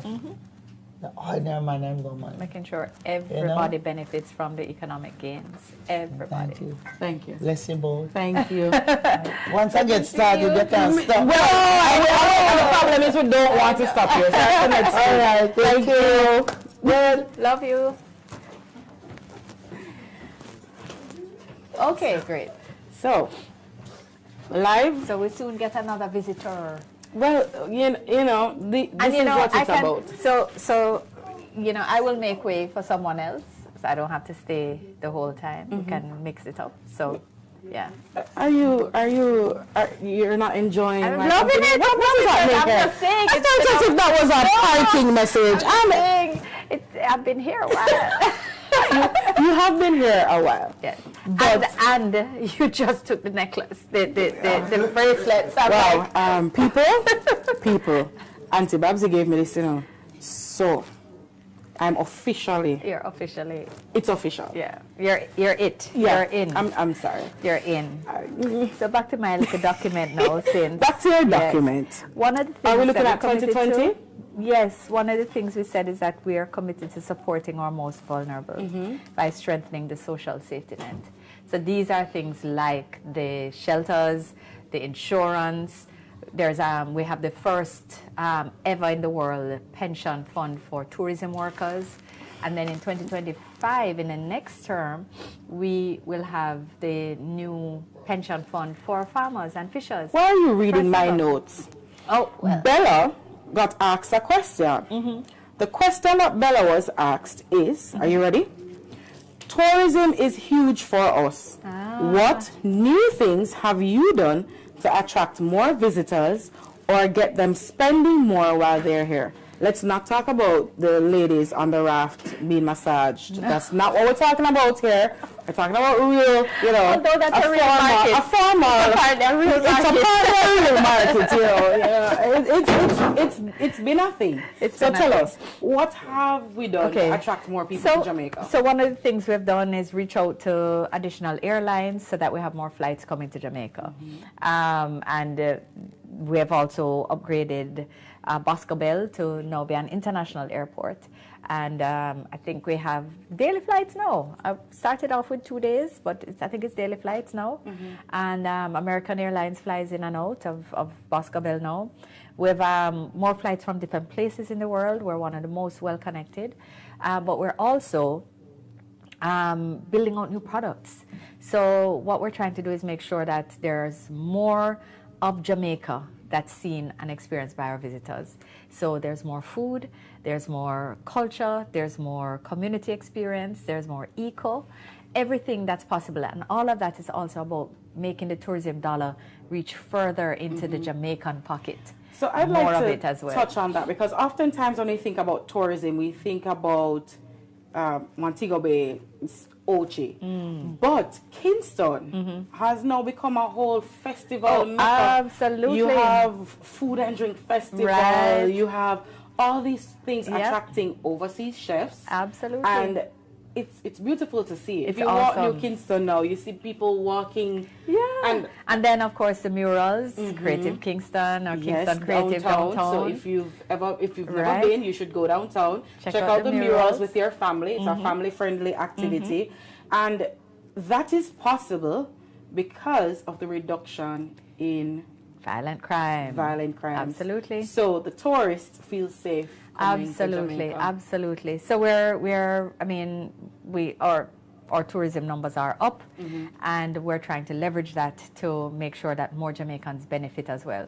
So one of the things in our manifesto is a tourism for all away calendar, which is literally how that one go? Tourism for all away calendar. For all away. Yes. So it's about not just all-inclusives and Montego Bay or Ochi, but it's about making sure that there's a calendar of events in every parish. So you can always know. So creatives always have, Babsy was saying, so the creative sector is seasonal, so but we're trying to make it less seasonal to find more things and more of Jamaica to offer, more of our communities to offer. And our expats watching this, what it will allow for those of you coming to vote on September to put your X beside the bell, you will now know the activities that you can come and visit your beautiful island to experience. Yes, so festivals, parties, and just events at the community level. People who want to learn how to cook traditional food, craft, any number of exciting things that will be developed in different parishes so that they are able to have income rolling through as well. So we're also deepening our linkages. I don't know if you remember that we created this Linkages Council to help the farmers connect directly their sales with the hotels. There is actually the Alex. Yes. Alex. So the the Agricultural Linkages Exchange has brought billions of dollars into farmers' pockets from hotels. So it has helped to stabilize the supply of goods from Jamaican farmers, and that's now being expanded to small businesses. So our sauces, or our spices, our and I know that's ceramics, in collaboration though, our Minister of Tourism and our Minister of Agriculture kind of mandate a percentage of how many local produce these hotels are supposed to be purchasing, and that's something that we're committed to for sustainable growth. They are working on ensuring that once we stabilize quality, that more is purchased here. So eat what you grow and grow what you eat. Eat what you grow what you eat on a major scale. There we go. And we're also looking at tourism, housing for tourism workers. Yes, and tourism pension fund. And the tourism pension fund. That's a lot of things. Yeah. I think I have there's someone here that's going to come and talk to us a little bit. I see him having the book. It's one of those. Talk about. I have a digital copy, but then I see him with a physical copy. We appreciate everybody, and that's why we have it on both forms. Absolutely. Yes. So, come on in. Tell us. So should I vacate the space? You can just. Can I go get some water? Don't go too far. Don't go too far. You can. Why don't you come on to and let me. Okay, Chad. Hey, how are you? Oh wow. Okay, we went from the soft voice to the lots of testosterone in that voice and bass. Talk to me, Chad. Welcome to our live chat. What's up? I'm here. I'm good. Feeling energized. Feeling ready. Your shirt. There's a shirt. Doing more for you. Okay. Yes. So, Chad.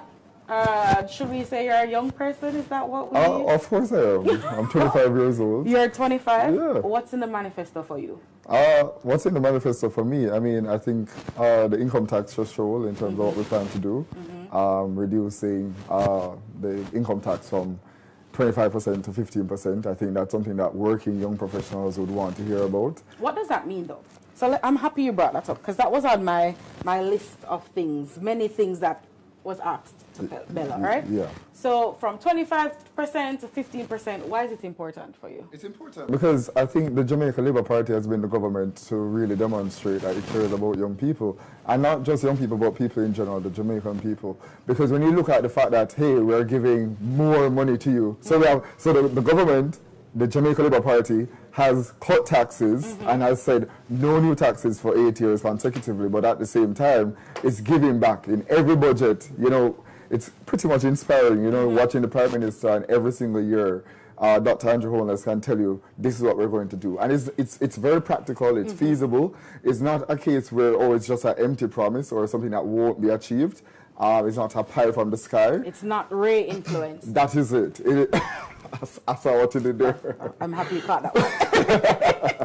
Yeah, when the rum tell you, man, when the rum tell you, it's a big dance. Soca season. That's it. So, I mean, this is a government that shows that it cares because it's giving more to you economically. And if you know about the Jamaica Labour Party and the reason why, I chose to become involved in politics and the Jamaica Labour Party, it's because of the simple mission which it has to ensure that there are opportunities created for Jamaicans who especially want to achieve more in this country. Pause on 2 things that you just made mention of. Well, 3. Let's do 3. A reduction in income tax from 25% to 15%. So that's 10% more in your pockets. For those of you who are good at math, not Damian's math, real math. If you think about the amount of money that the government is now saying you can put in your pockets to do what you want to do, you don't have to take out a loan to go to the parties anymore.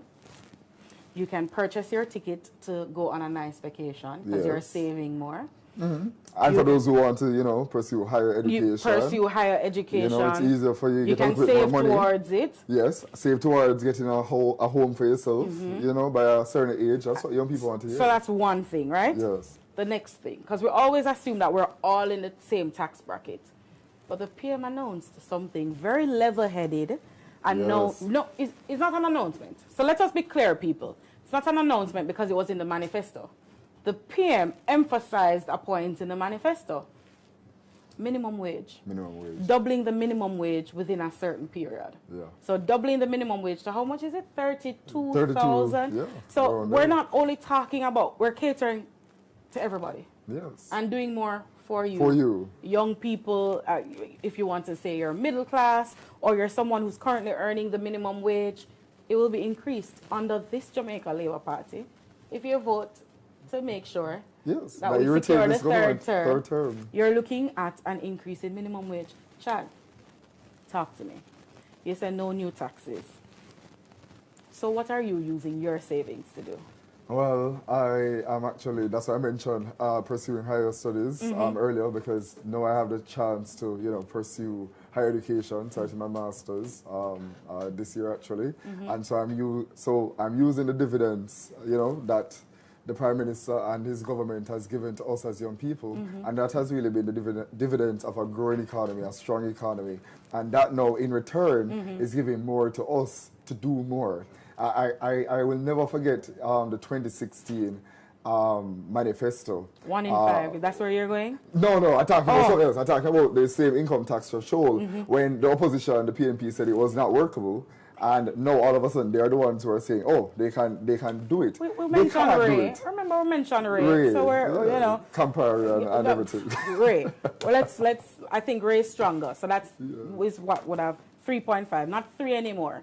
But and I think it was 2.5 before, so it keeps changing. The rum tells you he's a big dancer. We need to do a dub with PM on that one. There is a dub with PM. I can see it on Spotify. I can see it. I see the little swag with him. Yeah, man, we can see it. So, economic support for young people, more money in your pocket. Chad, you say going to dear masters, so he's a bright boy. Yes, and something that I know a lot of young people as well that are listening as well is what we plan to do with the SLB. Continuing something major that has been announced by this government. The fact that we want to now include housing as a part of something that you can benefit from. Let me tag under the on SLB. that. It's not just housing. It's laptops, books, yes, and your tuition. Yes. So 4 things that's under SLB. Yes. And guess what? You can't learn if you're hungry, So SLB is going to be meals, laptops, housing, tuition. The government doing more for you. Yes. Chad, it has been amazing speaking to you because you have the youth perspective. Auntie Babsy and Camino used some categories to describe people. She said youth, those who have wisdom. She made mention of some mature experiences. And we have somebody just came into the studio who has some wisdom. Oh, yes. Not because of age, because like Auntie Babsy is always on the go in his sneakers, doing more for the Jamaican people. And I think everybody on live will be excited to see this one. Oh, yes. Can you tell them? No, tell them who it is. I won't say it. I'll allow you to tell. So we have one of Jamaica's best ministers of health in the studio right now, and he is definitely one of the shining MPs and exemplary leader of the Jamaica Labour Party, and he is actually chairing our campaign committee this year. It is no other than Dr. Christopher Tufton. But you see, because the base did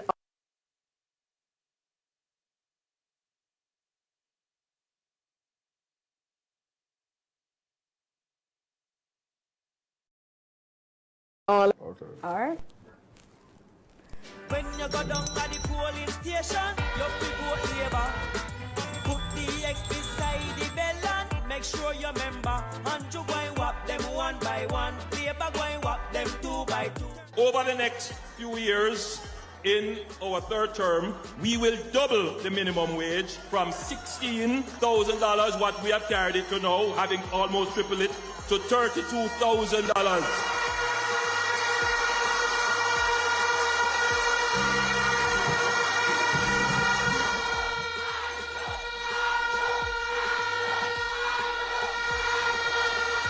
In our first budget, the minimum wage will move from $16,000 to $18,500 and then gradually after that for the next few years. Our policy is not focused on a small group of people, which is what the 3.5 does. We do not believe in transferring wealth from the poor to the rich. We love the poor, but we hate poverty. Choose the Jamaica Labour Party. Put your X beside the bell.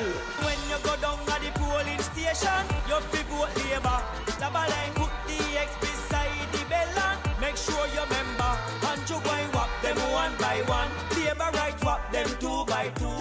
The following is a paid announcement by the Jamaica Labour Party. We are doing more for you, putting more money in the pocket of every Jamaican. We have given more to pensioners, more to path beneficiaries, and more to public sector workers. When we increased the minimum wage, they had an issue. They were concerned.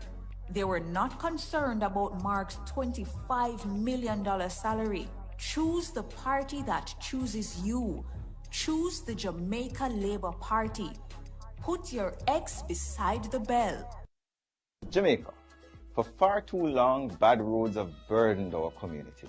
PMP once promised pothole-free Jamaica by 2003. That didn't work out for you. This Jamaica Labour Party government is different.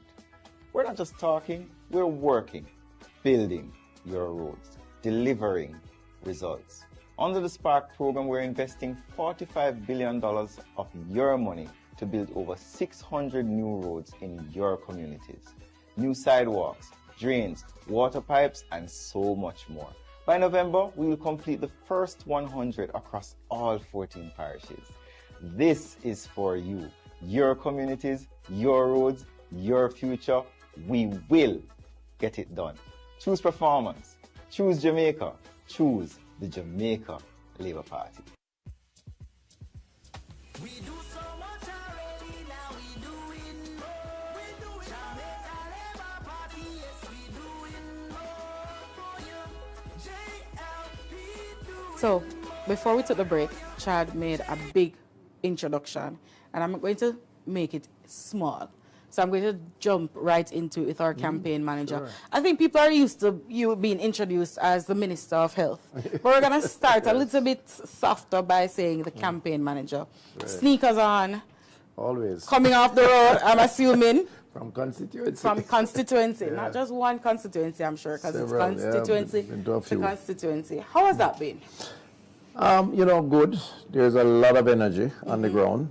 I think the campaign has done enough, and certainly a lot, to demonstrate why the Jamaica Labour Party is the best choice in this election. People feel it. They feel it through the water projects that we have implemented, over 350,000 people. They feel it through the training heart, over 550,000. They have felt it through prescription drugs that they have gotten through the NHF, over 3 million prescriptions written last year as opposed to less than 1 million under the PNP in 2015. You know, the roads, the farm program, and I could go on and on. Yes, so, because you are the campaign manager, so I'm sure you can go on and on. But we want to bring it together, and it's important. We're asking questions from Bella. Right. Online, Jamaica Labour Party, register, ask Bella the questions. One of the things that we want to do as a party is to make sure when we say doing more for you, we can tie it in. So, Minister of Health, on Twitter, I saw someone make mention of the fact that lupus was added to our list of Yeah, of drugs of illnesses that is supported by the NHF. NHF. What other illnesses are under the NHF, and how can someone access There's that? 24 different ones. I cannot promise you I can name all of them. Yes, don't. Right? Yeah, I know. What I will say, though, is that we have added 9 since we have been in office. Okay. So in 2015, there were 9 less. There are 9 more. So, for example, I know lung cancer, multiple myeloma, for example, are added. So it means that in 2015, if you had lung cancer, there will be no help for you through the National Health Fund in terms of drugs that are required. Today, like lupus, like multiple myeloma, you would get help. And it's substantial. How? It's a lot of, well, for starters, healthcare is free, so you have access to the hospital. But drugs are very important, especially when you have these kind of illnesses. The drugs are very expensive. And I cite cancer because cancer is the fear of everybody. Yes. Nobody wants to be diagnosed with the big C. Exactly. You know, doing chemo or even radiation, a dose could be over $200,000. Now, if you can get the NHF and get the support, where you pay either a fraction of that or none at all, every Jamaican can relate to that because they know someone who has been. Well, that's a heavy one. And you made mention of free healthcare and going to the hospitals. But I know you're a big advocate for the clinics. So here's a question from Bella, because we're taking questions from Bella. Of course. It says, on healthcare, how many new clinics have you built or upgraded, and how easy is it for people to actually access them? So we have approximately 325 health centers across the country. In fact, the policy around health was adopted from the British system, you know, we're a former colony of Britain. And the idea was to have a health center within 10 miles of each community. Residential accommodations have changed over time, so we've had to adjust, but we're almost in that same formula. We have upgraded 100 and still counting, probably 140, up to a year or so ago. And there are some that are being built out as we speak. So Old Harbour is being built out, St. Jago, Portmore, just to give you 3. And these are not $100 million build out. Old Harbour's build out is about 700 million Jamaican dollars. Huge money. Okay. And it comes with lab, pharmacy, diagnostics, urgent care. It's like a transformation. So the government has invested heavily in primary health care. Reason being that we have to invest more in prevention and in some forms of treatment at the local community level. We want to keep people out of hospitals. So what we're doing is treating them within their community. So again, doing more for you. Let's talk about something that I actually know. There's a Chapelton clinic. Yes, Chapelton Hospital. Community hospital. Yeah. When I visited the community recently, you know, they made mention of the fact that it's been opened later than usual, and they have more beds coming in. And that's speaking directly to the people in that constituency, in that area. So, as you said, adjusting to the population, giving you easier access to health care is a big part of the Jamaica Labour Party's mantra. Absolutely. So Chapelton Hospital was literally closed down. This government, this Jamaica Labour Party government, spent maybe 350 million. About 100 million or so of that was a donation by a philanthropist from that area who resides abroad. Government matched that and exceeded it. Alexandria Hospital in St. Anne, similar the case. So we have actually reopened those in a much improved way. We have added operating theatre, beds, pharmacy. So now you don't have to go too far. You don't need to go down to Maypen, unless there are certain services that are not offered there. But your first stop can be Chapelton. And the same for Alexandria as opposed to the St. Anne's Bay Hospital. So what the government has essentially done is to recognize healthcare as an important imperative for health, wellness, productivity, and have sought to bring healthcare closer to you in your community. And no other government has done it the way we have. So we spoke about primary healthcare, the hospitals, free healthcare, but we need human resource for all of that. I know that you've added some permanent jobs in the healthcare facility. What does that look like? Because people are watching, and I'm sure we could find a few healthcare professionals on the live. What does that look like? So it's been substantial. So we embarked on a compensation review process, which, among other things, sought to offer greater job security to our healthcare workers. A number of them used to work as contractors. And when you're a contract worker, you don't benefit from things like pension and so on. And then there are additional posts that were required to hire more people. So between doctors and nurses, we have established posts of about 3,000.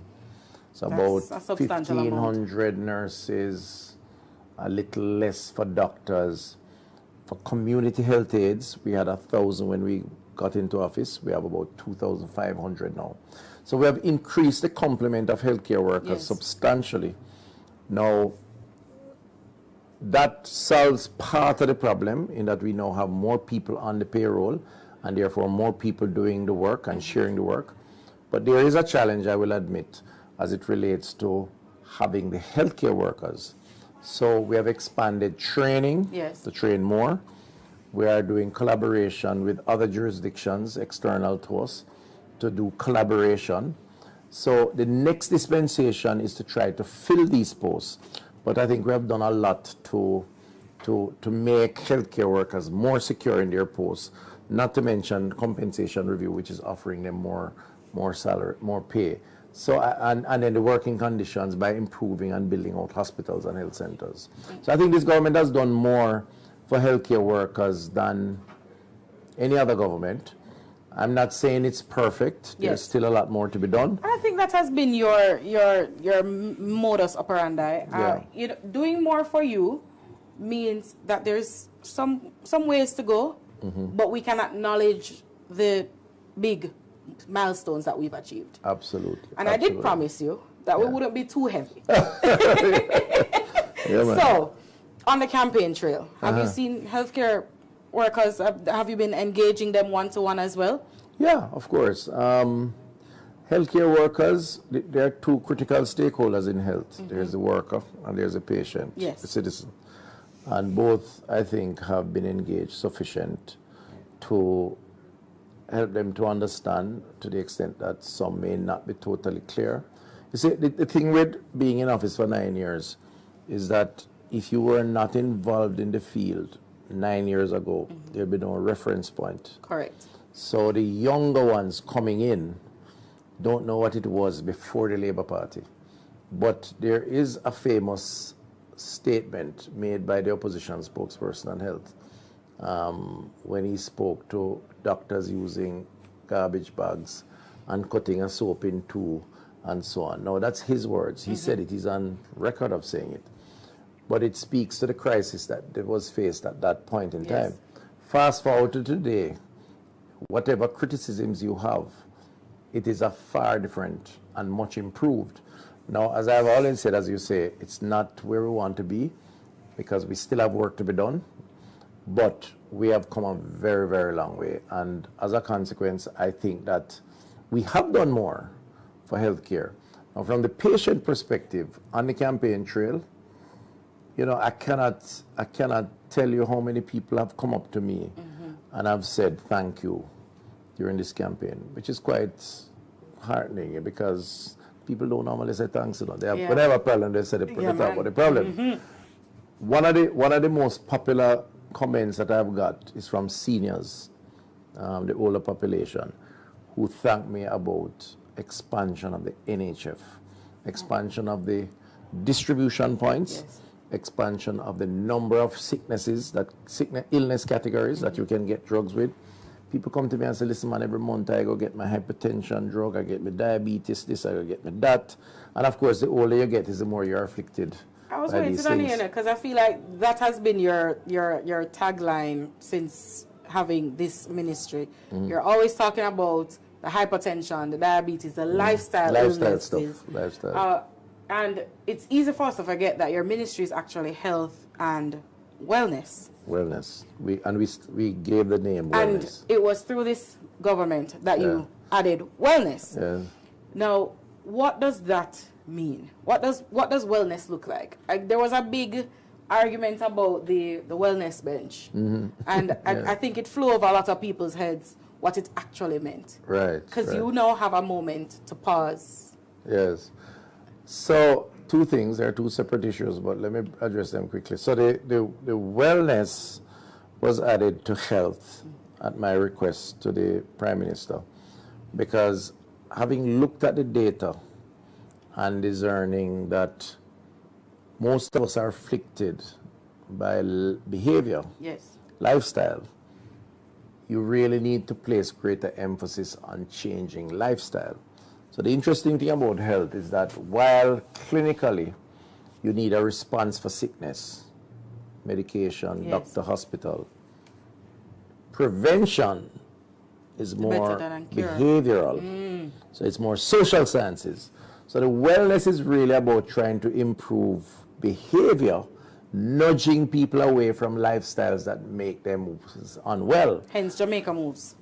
Okay. You get the point. It's coming together. So you're talking about salt, sugars, fats, tobacco, alcohol.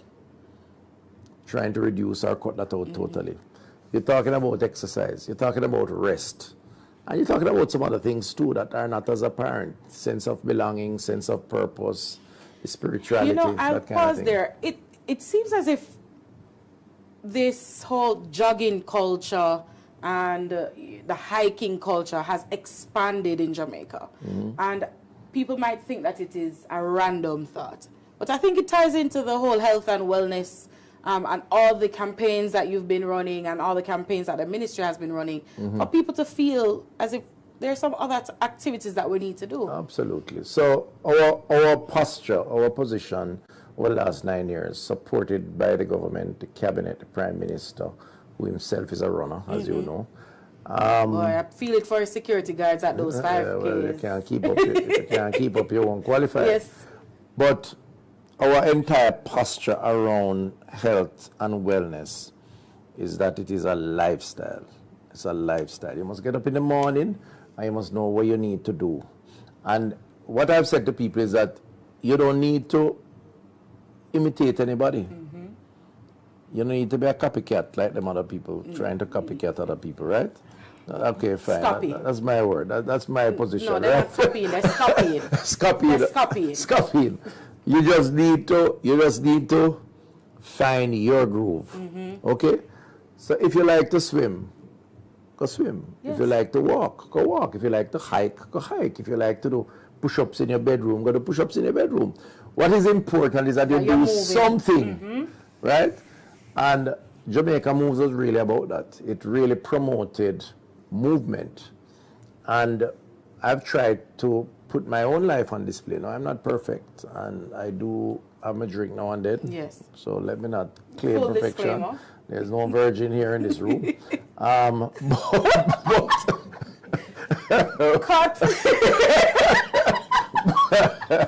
Mom and Dad, if you're watching this. But well, you know what I mean. But the point is that we aim for perfection and we work towards it. And when we slip up, we try and make it. So what we have done in health is to try and push lifestyle and encourage lifestyle. And at all levels, even the schools. We have Jamaica Moves in schools. Yes. Now the wellness bench is really about mental health. Yes. Right? Because many people don't know, but most of us are afflicted by mental health challenges at some point. Yes. Depression, anxiety, all of that sort of stuff. And with the insurgence of COVID, it just made COVID everything... has amplified it. Yes. Amplified it.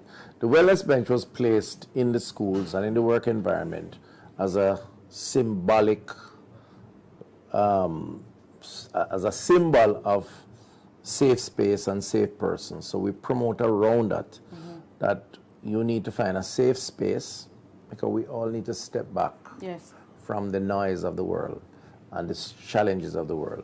And that safe space may be under your mango tree in your yard, in your bedroom, and church and the choir, maybe on the bar stool, God forbid, but yes, everybody knows your name and they're always glad you came. Like they say in the sitcom called Cheers. And then the safe person is that person you can talk to, who's not judgmental. So we have, let me tell you something. I am very proud of the government. And you should be. And not proud of me because I leave others to be so inclined. Proud of the government and the work we have done. And in my case, proud of the fact that I've been given the leverage and the leeway to go out there and to really pursue the conviction around what is important. And it hasn't been traditional. Because typically in health, under the other people, over time, exactly, the idea of health was just about hospital bed and doctors. Those are very important. But your best health doesn't involve a hospital. Your best health involves the lifestyle that you choose to lead. If Auntie Babs didn't just give me this bracelet to say that she's proud of me, I would have given it to you. Well, that was a moment. Yeah. That was a big, it's true. That was a big moment. It's true. We're talking to everybody. And it's important that we tie it all together. So there's a big component of health in the manifesto. And you made mention of having someone to speak to.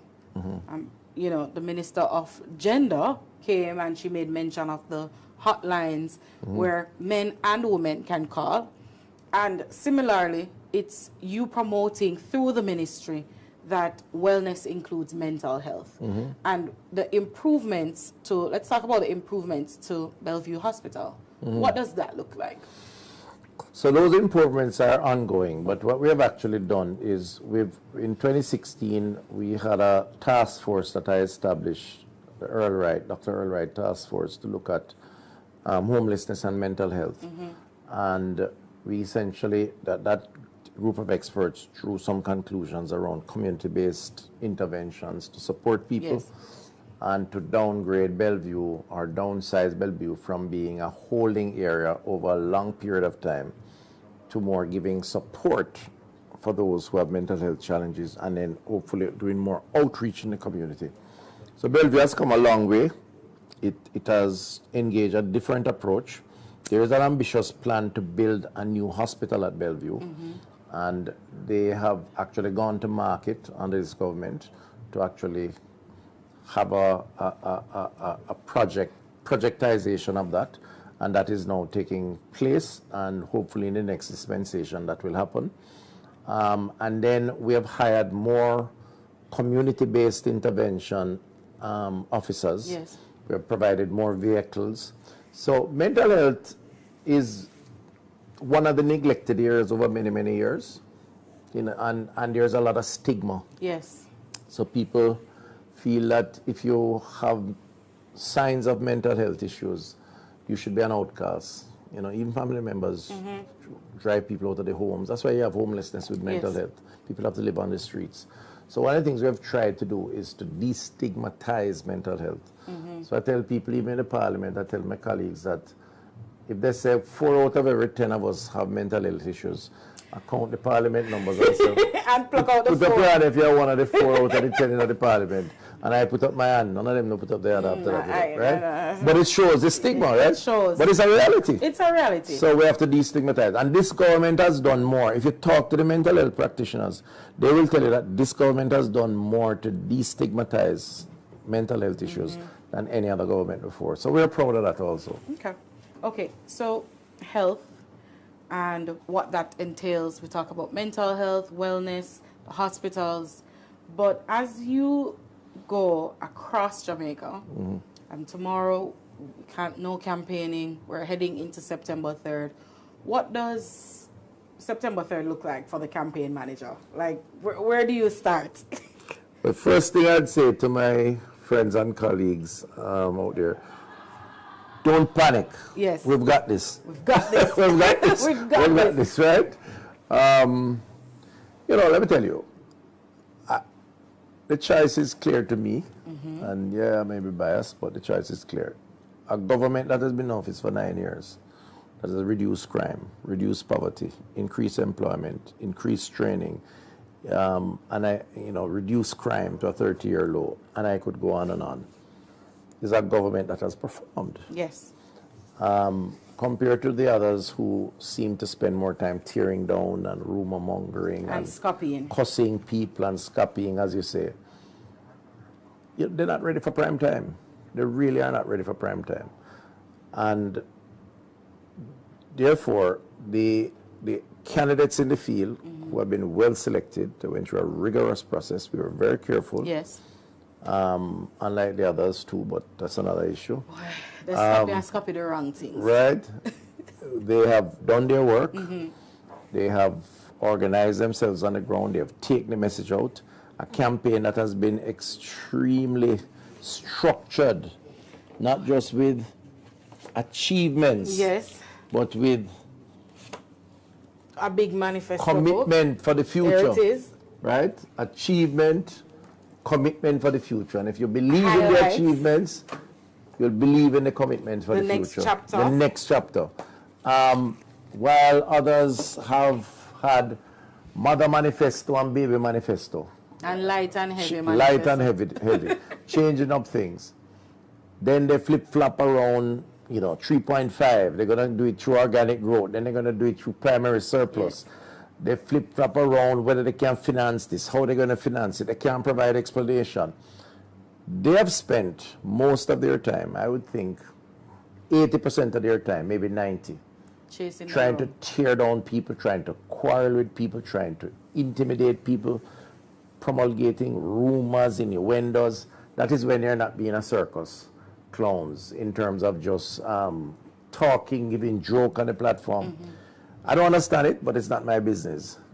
We have been very serious about what we're doing. Yes. We have been very structured. The point is, therefore, that we have good candidates, we have good policies, we have demonstrated a good track record.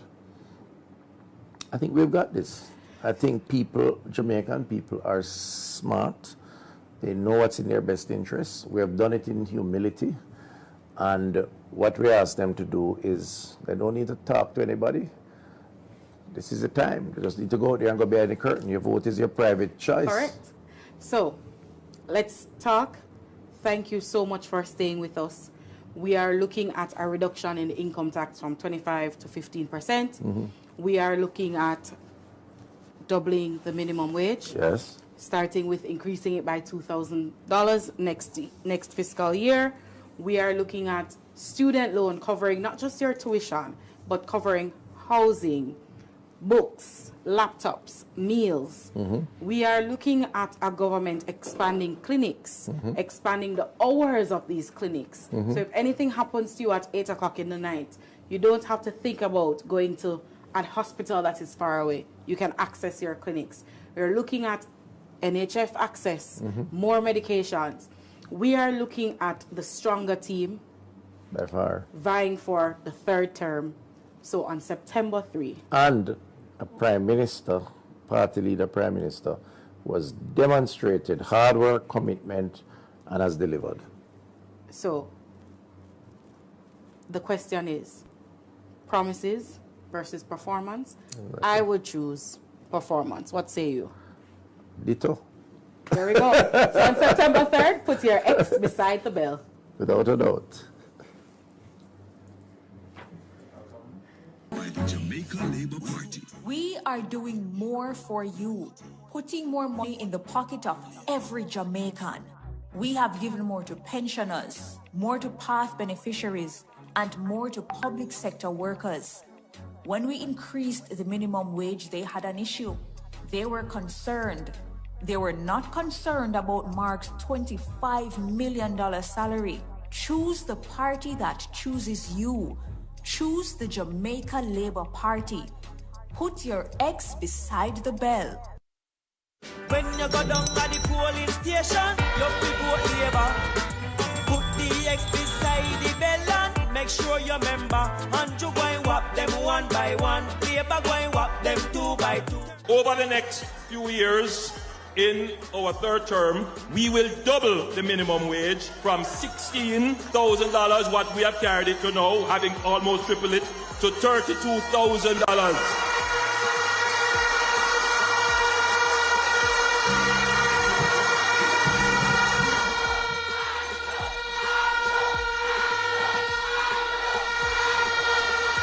In our first budget, the minimum wage will move from $16,000 to $18,500 and then gradually after that for the next few years. Our policy is not focused on a small group of people, which is what the 3.5 does. We do not believe in transferring wealth from the poor to the rich. We love the poor, but we hate poverty. Choose the Jamaica Labour Party. Put your X beside the bell. When you go down at the polling station, you figure the